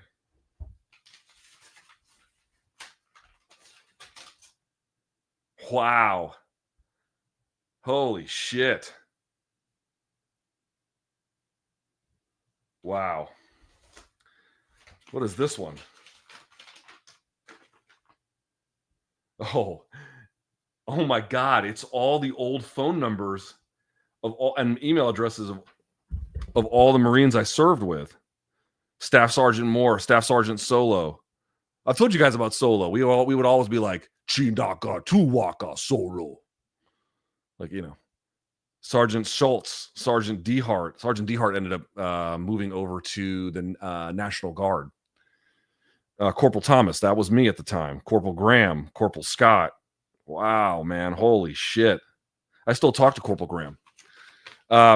Look at this. I can't believe this. These were our training dates for 2004. I couldn't... Wow. And you can see where it was here on this side. So NMCRTC was at home. Quantico, obviously Quantico, and then 29 Palms was 29 Palms. And then AT is the 2 weeks in the summer that you would go out. That was the CACs that we would do. Wow, that's fucking crazy, man. And then they would tell us what we do. AT, so you can see AT loadout. So AT loadout, AT. I don't remember what the AFEX was. Oh, that was that was the actual exercise. Those the CACs. AT recovery, no drill in August, and then we went to the rifle range in September, over at Quantico. And so if we were doing the rifle range at Quantico, that must have been the pistol qualification. Anyway, this bag here, this was this was a map bag, and I would use it for mapping like spare magazines. When I say magazines, I mean that kind. I found this digging around. Corporal Thomas. So hotel, remember, the military works off the phonetic alphabet. So Alpha, Bravo, Charlie, Delta, Echo, Foxtrot, Golf, Hotel. So I was Hotel Battery, 314, 4th Marine Division. And here's why this is relevant. Do I have anything else in here? Oh, Oh my God. This is so fucking cool. Do you guys know what this is? It looks like nothing, right? It looks like absolutely nothing. You tie these together. Here. You tie these together like that. You see that? And you put this around your ankle. And then you tuck your the bottom of your pant leg inside. If you're wondering how Marines keep their pants looking the way they do right around where it touches, because that way it touches the boot right at the top. And sometimes they go a little bit over the boot. Marines use these. Army doesn't, or at least maybe they use it now. But back when I was in, they didn't use it. We were the only ones that used these. And so you would just, again, you tuck your pants underneath and this would wrap around your ankle. And anyway, here's why this is funny. Because they chartered a flight for us to go to 29 Palms. It might even be in the one you've seen there. And I had spare maps and like a bunch of shit in here. And I had completely forgot. I had maybe like 24 rounds in here of blanks. And I completely forgot. And this was 2004. So we're talking not even 3 years after 9/11. So we're talking like 2.5 years after.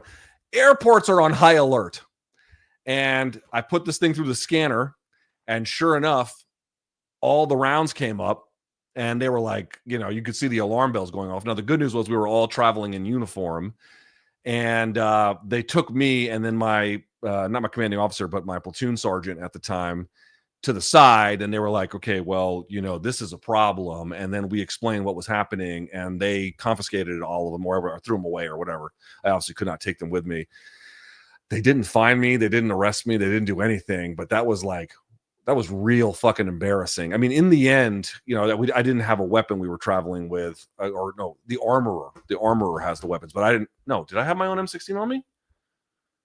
I can't remember. But I definitely had some fucking blanks that we were using for training purposes that I had just left in here, and that was that caused an issue at the airport. I can tell you that. That was the Richmond airport too. I got in big trouble. Well, it didn't go great. I'll put it that way.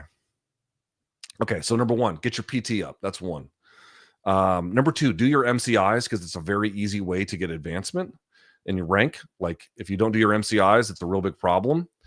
And that's another piece of advice for reservists. Don't smoke weed. You know how many reservists I had to watch get fucked over or messed up because they smoked weed in their off time? Don't do that shit, man. All right, Arab Bay Area says, sports washing politics aside, do you think Turki is a funny, charming character? I don't find him charming even a little bit. Especially when he was on McAfee. He comes across as that funny Arab uncle. I don't have an Arab uncle, so I can't speak to the nature of that, but no, I do not find him charming. He works for Mohammed bin Salman. I know you're saying a sports washing notwithstanding, but these are religious, fanatical tyrants. I hope everyone understands that. Dev, what's up, bro?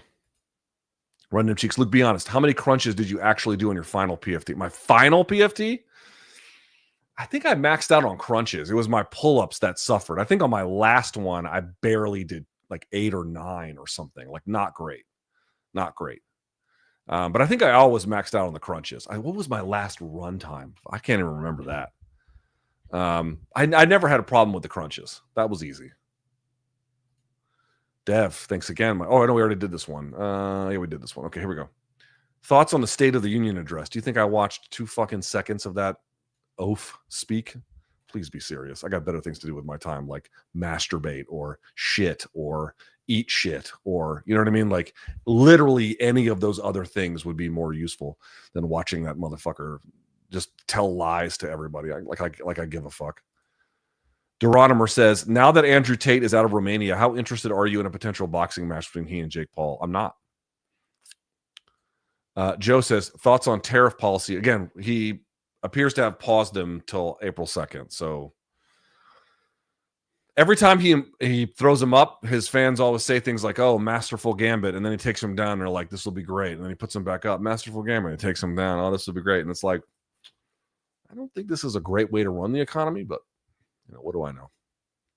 Kobe says, if Ankalaev refuses to wrestle and Pereira wins easy, Does that move him at all pound for pound, or he has to show some takedown defense?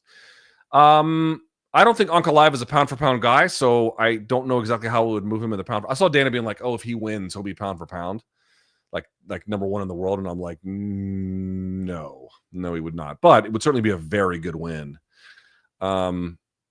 He doesn't have to show. The question is, what is the value in beating Ankalaev? Less so in the way in which he does it, although that does matter to some degree. But it's like, what is the value in beating Ankalaev? Let's see what Ankalaev looks like. I mean, I do agree he's the toughest challenge at 205 that he's faced to date, but, you know, he's been fighting guys who are like, I'm not going to wrestle you. Like, okay. EJ says, I've been waiting 10 plus years for someone else to realize that Anderson Silva started clowning Weidman because he hurt his leg in the knee bar attempt and wanted to distract him with his upper body and keep arms low and ready to underhook. I haven't watched that fight in a long time. That's an interesting theory. Could well be true. Baxter McBalls. That's a great name. Your read on Ilya's ability to actually defend against Islam's grappling. He supposedly has a good sub game, but that probably won't work on Islam, and Islam has better control, and he's bigger. This is what I mean about Ilya moving to 205. Ilya moving to 155 already. I'm like, you know, we're talking about like that's a big jump. It's not just 10 pounds. It's a big jump. Jalen says, do you think Tank versus Roach can be attributed to styles make fights? Tank having almost no synergy in his corner? Definitely that part. Or Tank just not being who we thought he is? I think a little bit of that too. Or even a combination of those things. I definitely think it's a combination, dude. Roach and his team, they boxed him in a way where they were not on the back foot. For the most part, they put him on the back foot. They had careful defense. They got him to open up, and then they countered him. Dude, they just had a good-ass game plan. I think Tank's a little checked out, and I just think he's got a weird training situation where I do think he trains hard. It's not that I don't think he trains hard. Like, I think physically he was in shape. Is he mentally got his heart in the game? I don't know. Saul, thank you, my friend. Anarch A says, can you name a fighter from the early days that would be successful, maybe even champion in modern times? Two examples are Kevin Randleman at 205. He was raw, but like a fucking beast. And BJ Penn at 155. Dude, you could do Fedor now in the heavyweight division. I mean, against Tom, that's a little tough. Yeah, I'll take that back.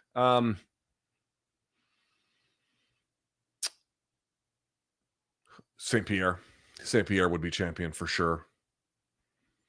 I don't think there's really any question about that in my mind at all. And then Prime DJ probably is a champ as well. Like some of these big time. And then obviously Jon Jones. I mean, you know, Jon Jones would walk into a prime. Jon Jones would just smack these people around. EJ says, can you watch 48 seconds of round 6 to see Tank's injury? You mean like now? I need to get through these questions, but I will.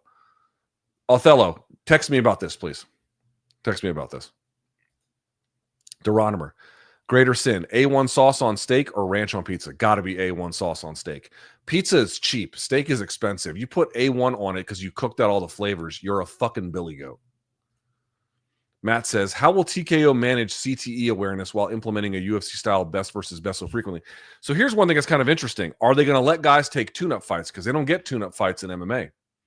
Are they going to get tune-up fights in TKO boxing? That's going to be really interesting.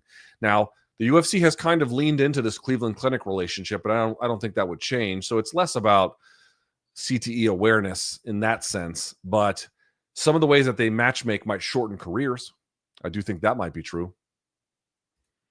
Moon says, Frank Warren is the promoter of Moses Itama.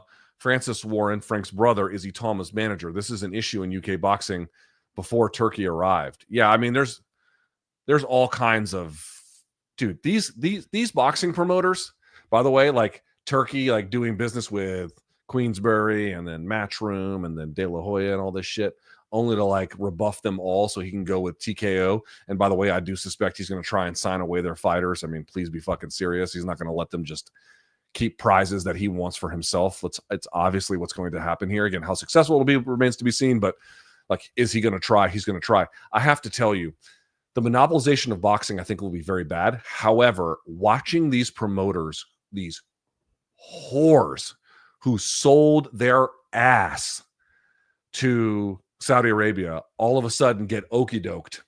And then, they thought they were just going to get a quick buck. And what they did was sign their own obsolescence. I have to tell you, that is a bit of a delicious treat. Joe says, how would you effectively balance boxing and Muay Thai to maximize striking ability? Who in MMA has done it best? Izzy, to an extent. How would you effectively balance boxing and Muay Thai? I'm not sure how to answer that question. I mean, on the one hand, we're talking about very different ranges with very different weapons. Thai boxing is called Thai boxing, but it's not really like boxing. They're very, very different. I think it's just a function of what weapon for what scenario at what range, and then learning how to call upon that for that moment. And also deciding like what your fighting style is too. Like, do you like to mix it up in the pocket as a pocket boxer? Do you like to keep it at range? What speaks to you directly? And then I think managing that in between, but you're talking about different ranges, different weapons, science of 8 limbs versus the sweet science. I mean, these are very, very different things. But every time I've walked into a boxing gym, this is before I ever trained boxing, or very little anyway, they'd be like, do you have any boxing experience? I'd be like, yeah, a little bit of Thai boxing training. And they would fucking roll their eyes every time. They hate it when you say that. So we're talking about very different, not just cultures, but different sports, but they serve different purposes for different combative scenarios.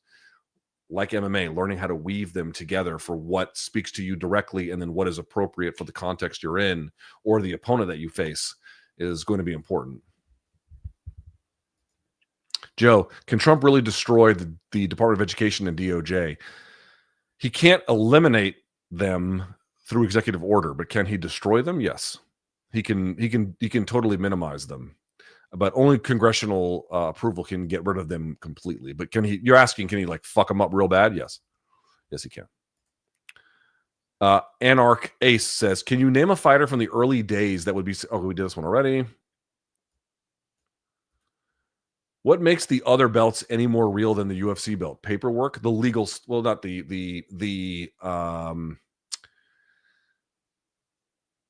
any more real than the UFC belt? Well, the sanctioning body has a deal with the promoter that the belt signals who is the best in that weight class, and then the associated ranking that goes with it, and how that ranking is supposed to fit into who ultimately gets the fights. There actually is a full network effect that happens once you get it. And then the belt, of course, carries sanctioning fees. So you have to pay to like even have the sanctioning body. It confers legitimacy over the experience. Now, again, in our general way of talking about it, so does the UFC title. But I'm telling you, the people who run it have under oath said it's just a trophy that they hand out at the end of the night. It's actually not a real title. Again, I'll have the exact wording for you next week. Again, Othello, send me a text about this as well. I'll have the exact place where they said it, and we can talk about it. But that is well established. Well established. Joe, are Anderson and BJ Penn the most skilled ever?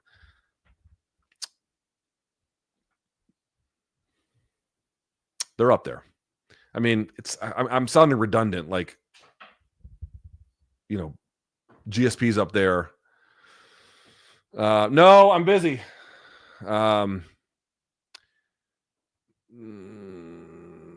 DJ's up there. I mean, all those, top tier guys are all like that. I would not put Jones as the most like skilled. But these two and GSP and Demetrius, I would. Luke, video game recommendation. You mentioned having a Switch, so it's portable. Metal Gear Solid Legacy Collection Volume 1. 3 classic games with 80s, 90s action movie cinematography. Okay. I appreciate that. Thanks for being a dissenting voice in this space. Yeah, thank you for your help in allowing me to maintain that for now, anyway. Diet Picasso. If Better Beef is 5 years younger, does he beat Bivol?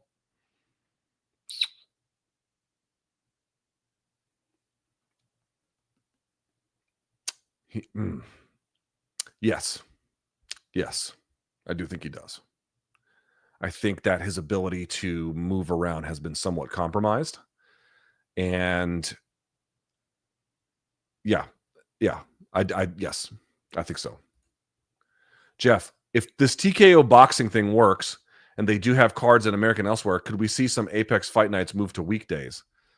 That's a question for UFC. I certainly hope. Michael says, don't let these new pandemic fans get to you, Luke. They started watching in 2020 or later and have only seen Jon fight twice. You know what? In fairness, if all you've ever seen from Jon is the Stipe and Gon fight, yeah, I'd have a low opinion of his shit too. You know what I mean? Like, you missed all the good stuff. Daniel says, all these nerds complaining about you covering politics and boxing, and I'm over here wishing you would only cover boxing and politics. Matt sniffers. Listen, everybody likes different things. The key is to give people what they want. Right? I think that's pretty fair. I don't begrudge people who like, hey, I want more, or hey, I want less. I understand it. Darcy says, Luke, currently listening to you while sitting through a Category 3 cyclone in Australia. Wish us luck. I wish you nothing but the best. Holy shit. Please let us know how that goes. Please, please, please, please, please. Mexicanoa. Wonder Boy versus Stylebender for fun bounce back fight? Dude, they're not even remotely... Well, I mean, I guess you could do it. No, I don't have much interest in that one. No. GJ Brass, Luke, a few years from now, will Aspinall's interim championship fights be widely regarded as full-blown standard championships? Yes. Yes, I believe that. Absolutely. JP says, Luke, who should get the next title shot at 35? O'Malley or whatever. I mean, I don't think it's that. I mean, Merab is kind of the guy at this point. So, like, you know, it's a little bit dealer's choice. I'd be okay with O'Malley. I mean, is it the most meritorious one? No, but I'd be all right with it. Ryan says, Luke, how long do you think it will be before TKO monopolizes boxing like UFC has monopolized MMA? That is a much harder answer to give. I would say it'll take some years. Again, if they're able to be successful, it won't happen right away. But you know, if they're able to get like the Ali Act repealed or undermined in some kind of way, I would say 5 years or less. You know.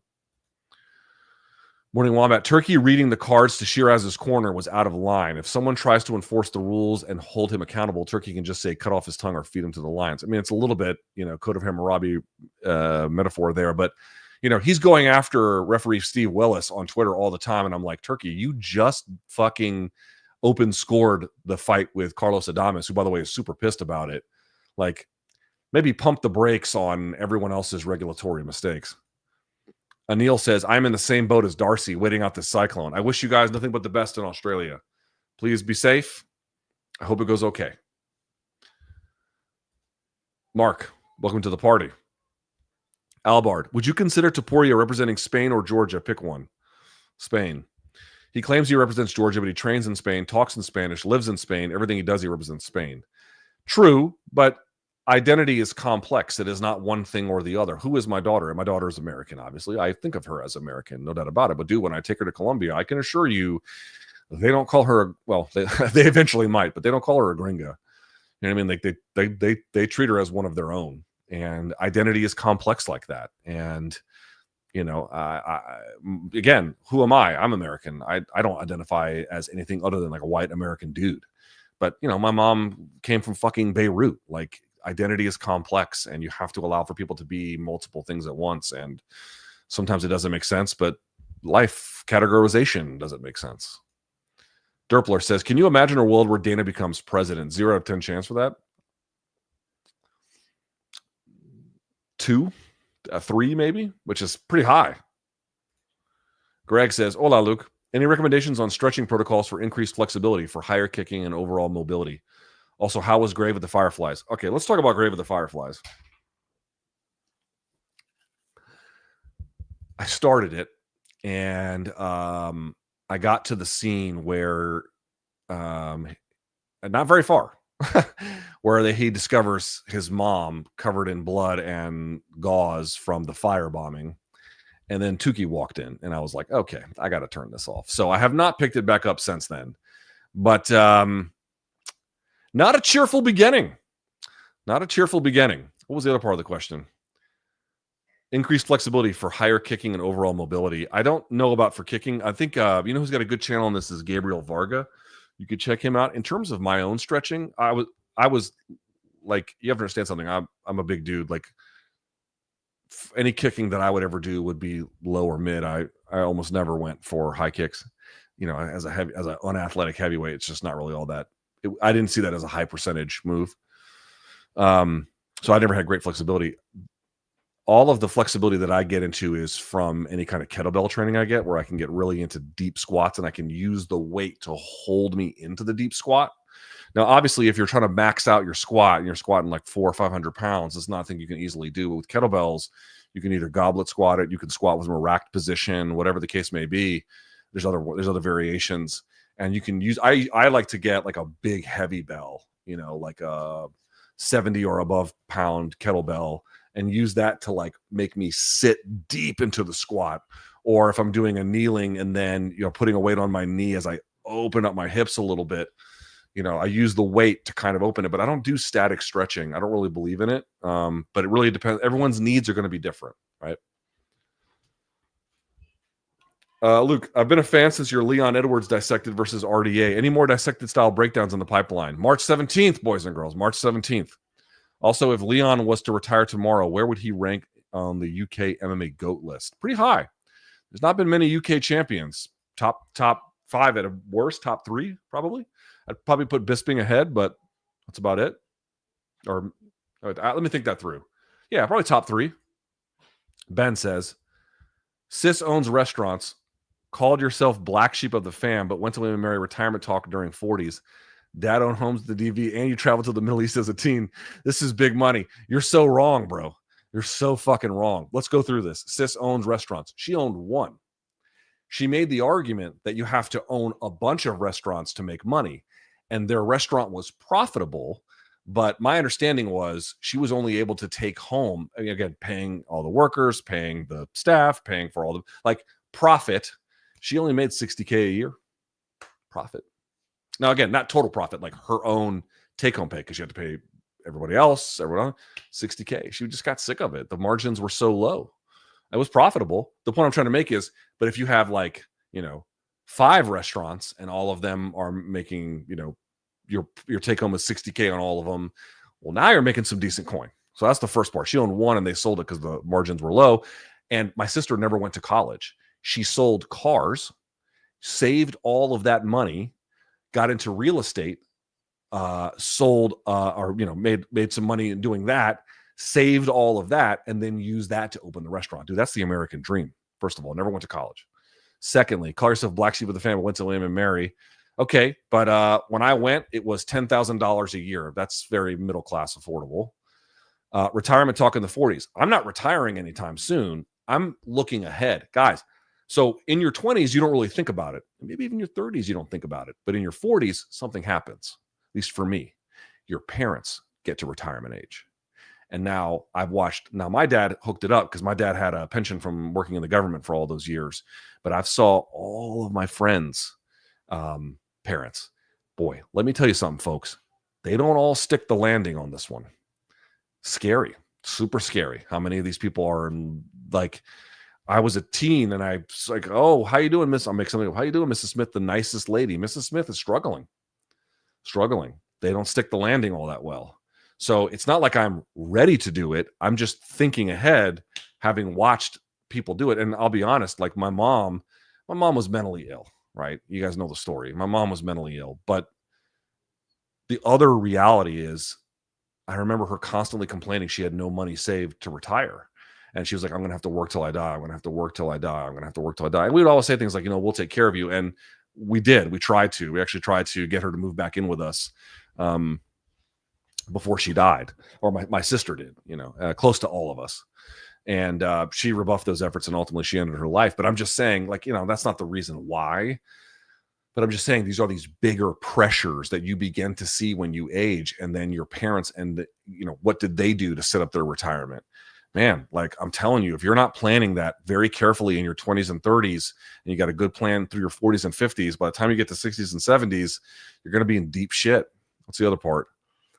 Dad owned homes in the DMV. Dad was a government. My dad My dad worked off of a government salary. My dad, when I tell you, is the most frugal fucking guy. And out of just a retirement money and all of his savings from year after year after year, my dad made me wash his car with Tide, the shit you wash your clothes with, like the beat up fucking nothing, like just nothing. But he was so careful with his money. He was able to buy a house and then flip it, and then that turned into one, turned into two, turned into three. He had a bit of a business for a little while, and then he sold everything off. But like skin of his teeth. And then the last one, and you travel to the Middle East as a teen. That was where my dad was essentially stationed, or that's where most of his work was. So and my mom was from there. So trust me when I tell you, motherfuckers, I rode the bus. I rode the bus in high school. Like, like, I mean, firmly middle class. Don't misunderstand me. Not poor, not destitute, nothing like that. But rich? Shit, bro. I wish. Daniel, The Name of the Rose is an incredible movie. Duly noted. Did you see that Claudia Scheinbaum provided data that was given to her by U.S. Customs stating that 80% of the fentanyl coming from the U.S. coming in from Mexico are U.S. citizens? Yeah, of course it is. Of course it is. I mean, it's just ridiculous. These fucking. Of course it is. It's difficult to police for that reason. Not to say we shouldn't try, but okay. Look, I recently came into some money and will be traveling to Bolivia, never been, and Colombia, mainly Bogota, for 2 to 3 months. Any recommendations or trips? Bolivia isn't Carnival happening right now in Bolivia? I believe that's right. In Colombia and in Barranquilla as well. In Bogota, what's to do in Bogota? The graffiti tour in Bogota is incredible. You have to go to the top of Monserrate. You have to go to the Salt Cathedral in Zipaquirá. You have to go out there. That's important to go see. Go see Usyk, this old part of the city in Bogota. It's incredible, amazing to witness. You're Hispanic, right? So I'm guessing you speak Spanish. Okay, so you'll probably be all right. You have to go to Chia. And I know they opened up one in Miami. It was amazing. They opened up one in Miami, and they were like, "Oh, we're going to compare it to the one in Bogota." It's Andres de Carne de Res, which is a restaurant unlike any other restaurant I've ever been to in my life. And the one in Bogota is not even that good. But the one in Chia, outside of the city, maybe about an hour or so, not even, is the real one. And that place, absolutely, absolutely worth your time to go. Andres de Carne de Res. Go see that one. JP says, if Ankalaev fights optimally, he can win. Agreed. If Donkalaev shows up, he'll get slept. Agreed. Also, did you see Turki on McAfee show? Sports washing mainstream now. Dude. And did you see the Sportico article today? Where the editor, he seemed to regret it in hindsight, but at the time he was tweeting like a quote, being like, "It's an amazing quote." And Dana was like, "Yeah, like we're just like we do in MMA, where we make this money and we kick back to the fighters all these revenue streams. We're going to do the same in boxing." And I'm like, he was like, "What an amazing quote!" And I'm like, "Dude, they're literally settling a antitrust class action lawsuit for a historically large sum for suppressing athlete wages and engaging in predatory practices and anti-competitive monopolization. Like, what the fuck are you talking about?" And that wasn't even mentioned in the article at all. Dude, the nature of media today is an ally to power, not a hindrance, not an obstacle, not a check on it. Media today is an ally to power. It is their best friend. Oof. Chris says, the men's health component of the chat is great. Okay. I'm not sure exactly what you're referencing, but I appreciate that. Julian says, between Tom versus Jon and DDP versus Hamza, which do you think will be a better fight? Which will be more competitive? My hunch is that Tom versus Jon is more competitive, but I can't wait to see either. Ben, how has the MMA meta changed in the last 10 years? Significantly. The biggest one is, I always say this. One of my favorite fights, Carl Parisian, Diego Sanchez. Go watch it. Carl will get a takedown or Diego will be underneath, and rather than trying to get to his feet, he'll just play guard. And it wasn't because he had the best guard. It's just because he had a good guard, but not a great one. Everybody just played guard under those circumstances. Like they just didn't have that. So getting back to the feet is crucial. Shortening the range at which they're competing in boxing range is big. The defense has gotten significantly better in striking. The stance switching has drastically altered the nature of combination work and positioning in the cage. Understanding what the value of the cage is to begin with. All of these things have changed significantly in 10 years. If, and I mean if, Jon beats Tom, why not stay and beat the rest of the dog shit division? He's old. It'll catch up with him. He's old. Brent says, Luke, first time asking a question here. If Lamont Roach takes the same knee Tank took, does Steve Willis take a point? I think he does. I think he does. Yes. Great question. I mean, I'm speculating, but yes, I think so. Super steroids. What will the repercussions on the MMA world be if the craziest thing happens and Poatan finishes Ankalaev on the ground? I mean, he's already been finished on the ground. That's not the craziest thing. What will be crazier, Alex subbing him or ground and pounding Ankalaev? Subbing him would be crazier, but he's already been subbed. Granted by a specialist, but still. Lauren says, hey, Luke, why the hell would a 6'4" athlete pursue MMA? Jon Jones is begging to be paid like someone who is nowhere near as good at boxing as he is at MMA. Straight up BS. Jon deserves every dollar ever. Again, are we recruiting enough of the high-level talent to come into MMA? I don't know if we are. I think it's a great question. I think it's an open-ended question, too. I don't know how to answer that one. AZ Ray says, thoughts on the Jones versus Price all-female card? Love it. Or the Jonas versus Price all-female? Oh, wait. Excuse me. Why don't you think the UFC hasn't done an all-female card yet? Because Dana would consider that to be woke. even though it's not, you know what I mean? Like, they just consider it to be woke. Now, they do have a bunch of female versus female grappling bouts matches tonight on the Fight Pass Invitational card. But I'm guessing they would just, listen, the fan base in MMA, there's many versions of them that are wonderful. A big portion of them are males who don't get laid and is really fucked up their heads a little bit. And they would lose their shit. And I think that they would cow to that. They would call it, it's woke to have women on a card. They would just, I don't know about the Jonas Price card. I thought you were talking about the Serrano Katie Taylor 3 at MSG card. That's going to be awesome.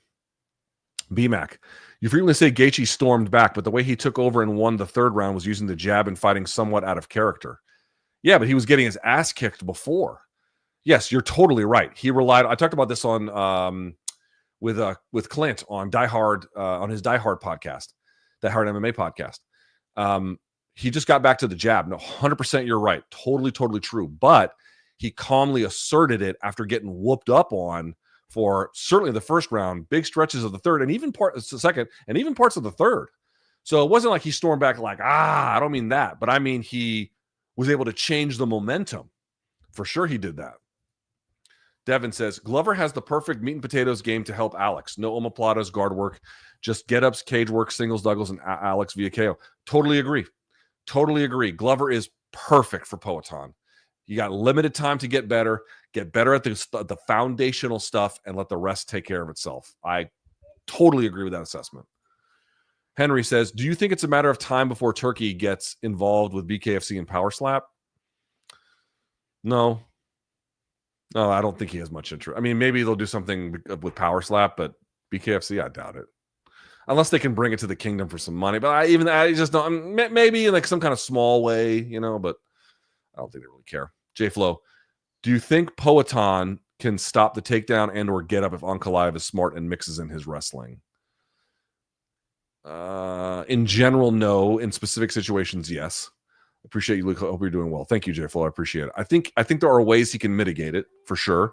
There are some takedowns I think he can stuff again, especially against the fence. I think he'll be really good there. It's the other parts that I'm a little unsure about. One aspect of pride nostalgia I don't get is the ring. A cage is the best arena type for MMA. Boxing ring are just not practical. Karate Combat's pit could be interesting too. There was a debate at that time. What was better, a ring or a cage? One thing I'll say about the ring is it just makes it a lot easier to see, right? If you're there in attendance, it's just so much better to see. But in terms of MMA action, it's not great. Terrence, you call the Dems center, not left. Give example of left. Bernie Sanders is. I mean, I know he's Democratic Socialist, but that's the left. Dude, did you see, dude? Oh my God. There were, I mean, dude,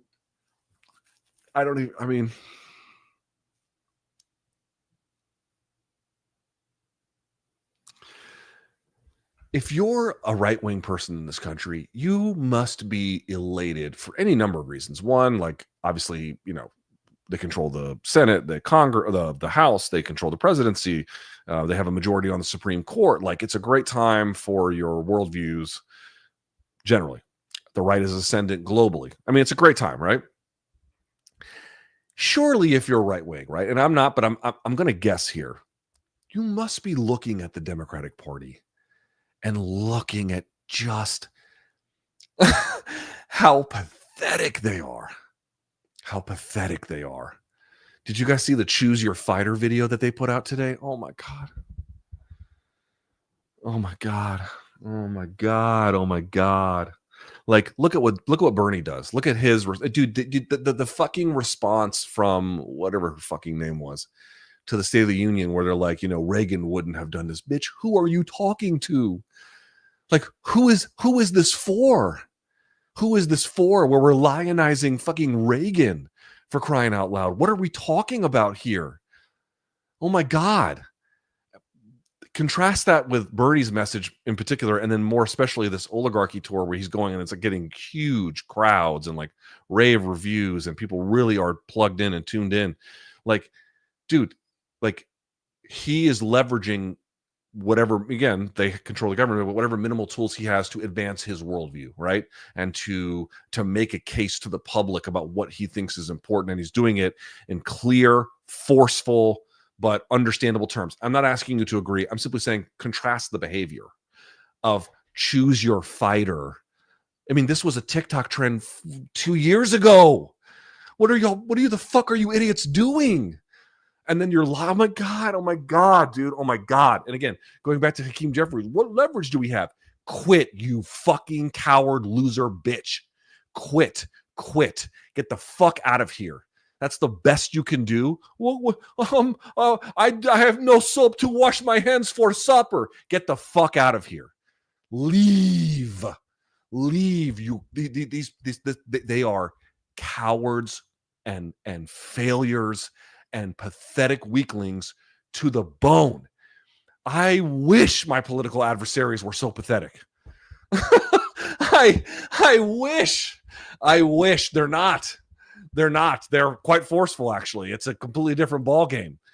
And by the way, like, did you see the Axios reporter on this? There was this big consultant class powwow that took place privately where the Dems came up with a great new strategy to fight back, and all of it was like discounting small donor donation.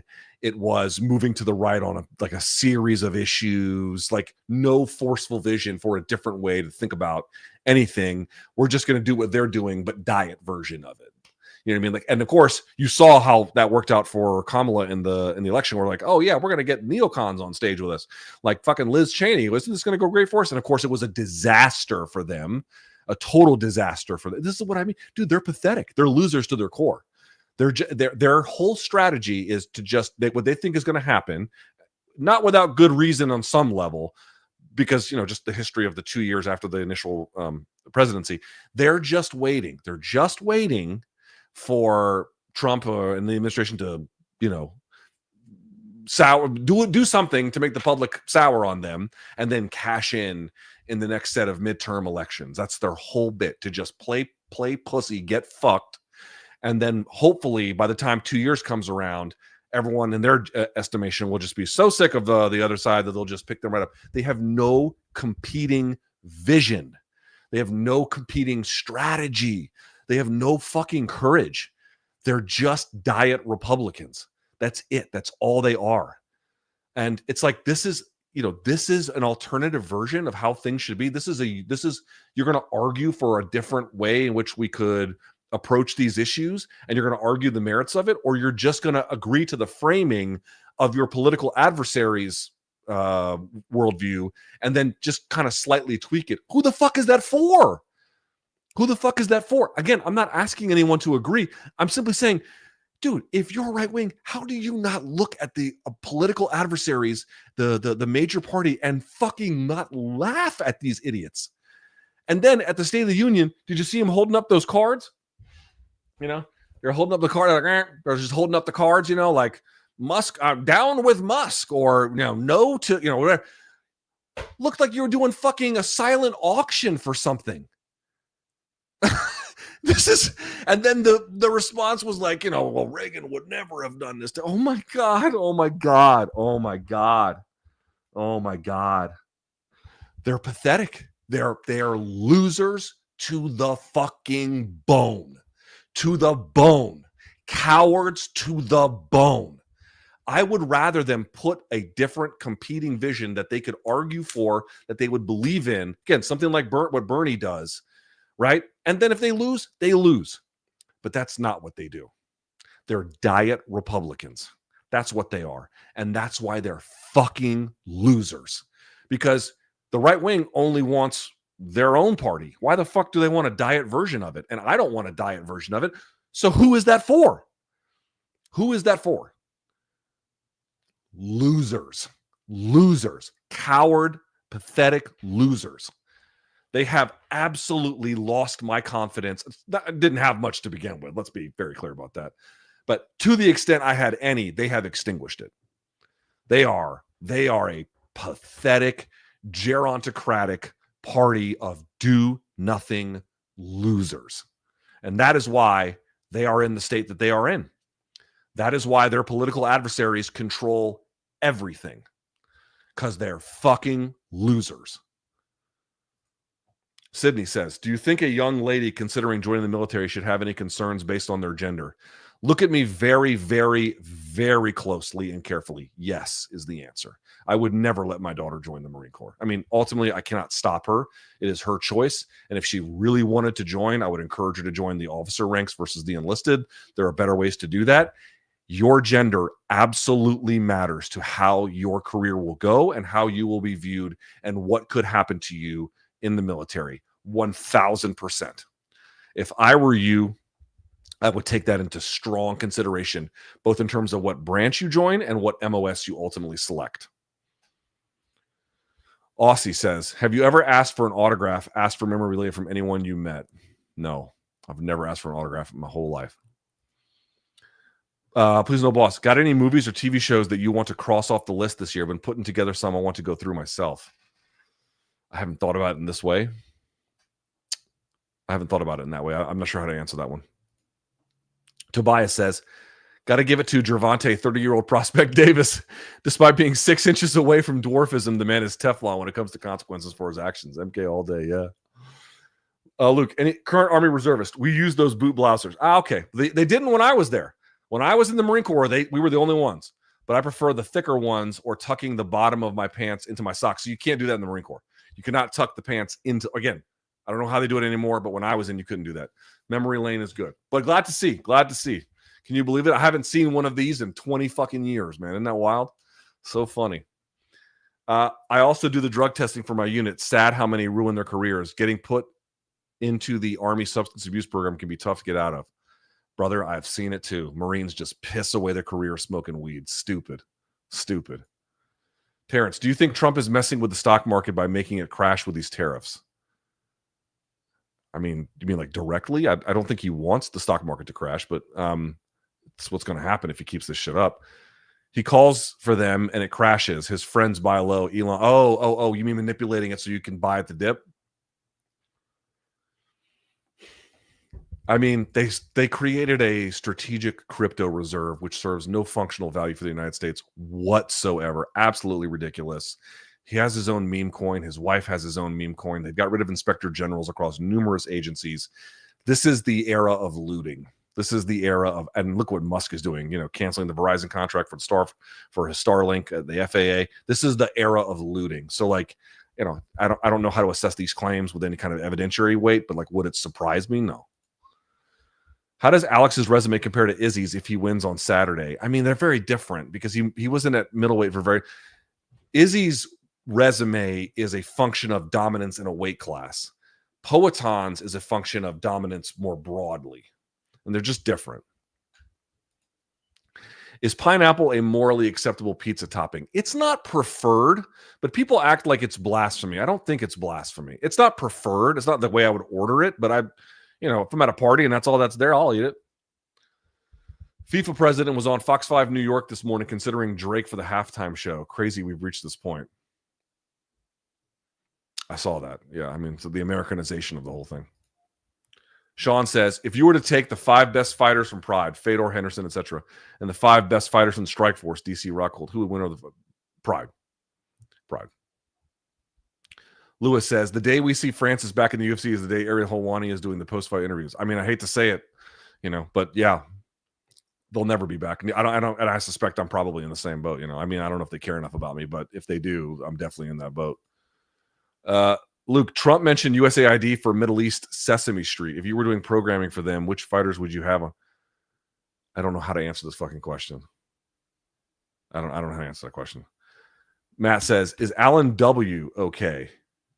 He hasn't sent you $50 in 3 minutes. I'm sure he's fine.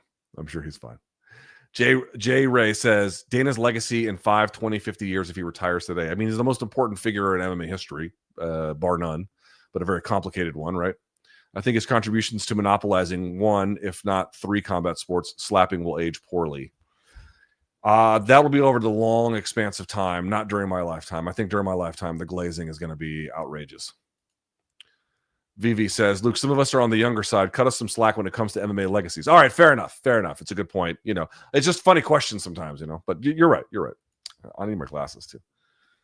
Donegan says, trying to get in the NFL and NHL, who does what MK does, but for those sports? Anyone you'd recommend?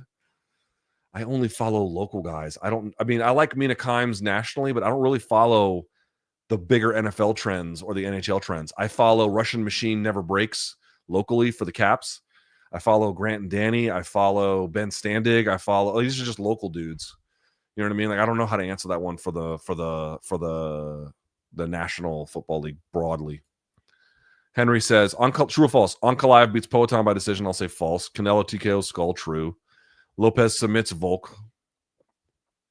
False. Davis TKOs Roach in the rematch. False. Benavidez beats Bivol by decision. True. Perez says, if Poatan wins this weekend in impressive fashion, would you prefer that he move to heavyweight and fight Bones? No. Tom. I mean, I want Tom to fight John. I just don't know if that's realistic, but if it's not, then make that one. NYM, why are we all acting like the TKO Turkey deal succeeding is a given? Word. Most fans don't watch boxing cards top to bottom, so why watch a prospect league? Buddy, it's not going to be a prospect league for very long. Guys, I watched the UFC build itself, and I watched the DNA that goes into it. And all of this stuff, many of it, is covered in the antitrust trial. They're not in this. To borrow from Conor McGregor, they're not here to take part. They're here to take over. That's what they're here to do. I hope everyone really understands that. They're in this so that they can control the money. It's the whole game plan. Might take some time to get there, and maybe they fail. It's true, but I don't think it's the likeliest thing. Johnston says, why is this happening? A king who bends the knee to supreme dictator Putin, a world-class business mogul who incites needless trade wars through tariffs, and a voter base who supports him even without signing no tax on tips. Political partisanship is a funny business. I think a lot of them either like this or otherwise indifferent to it. If Dakota Dangerous Ditcheva joins UFC and moves steadily up the women's bantamweight, could she become at least the female John Fitch to Kayla Harrison?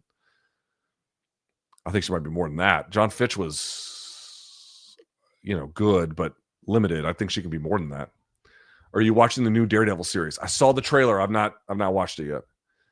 Luke, did you end up watching About Ellie by Asghar Farhadi? No, I did not.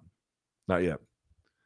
Luke, am I the only one that got real turned off by the Seattle eye poke situation? I just find it hard to take the sport seriously anymore. It feels like there's no legitimacy in guidelines. I doubt you are alone, but it's not, I don't even know what to say anymore. I don't even know what to say. Wearing suits and transgender identity politics, the party of Lincoln has fallen by the wayside, not waist side.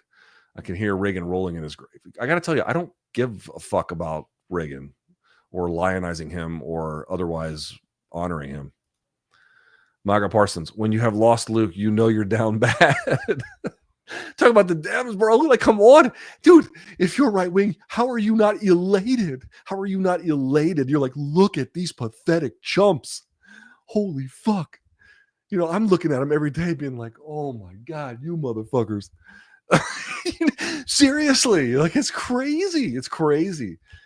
Jackie says, Luke, any thoughts on the Marine Corps martial arts program and its practical applicability? When I trained in it, it was real limited.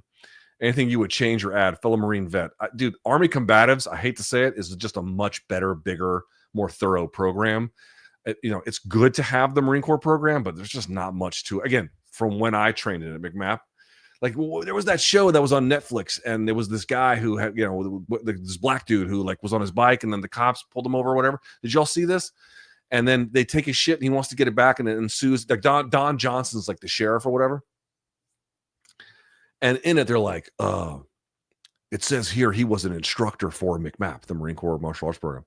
And that was supposed to make him like Billy Badass. And I was like, dude, that doesn't mean shit. You know what I mean? Like, it's a Hollywood thing. I get it. But I was like, that ain't, what would I add to it? I would significantly improve the program, Fred says, I saw The Seed of the Sacred Fig. Absolutely incredible movie, but I wasn't sure about the Looney Tunes ass chase scene at the end.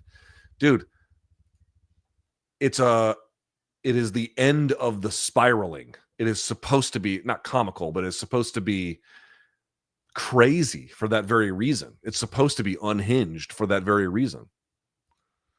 Dylan says, Luke, what was the book you've recommended to help you getting your child on a sleep schedule? Asking for my good buddy who just had a kid. 12 hours of sleep by 12 weeks. 12 hours of sleep by 12 weeks. All right.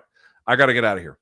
Boys and girls, thank you so much for watching. MK tomorrow, live at 11. Oh, look, it's going to be a bunch of boxing. Bullshit. It's a full-on 313 drinking show. That is what it is. Be there, live at 11 a.m. in the East. It'll be a ton of fun.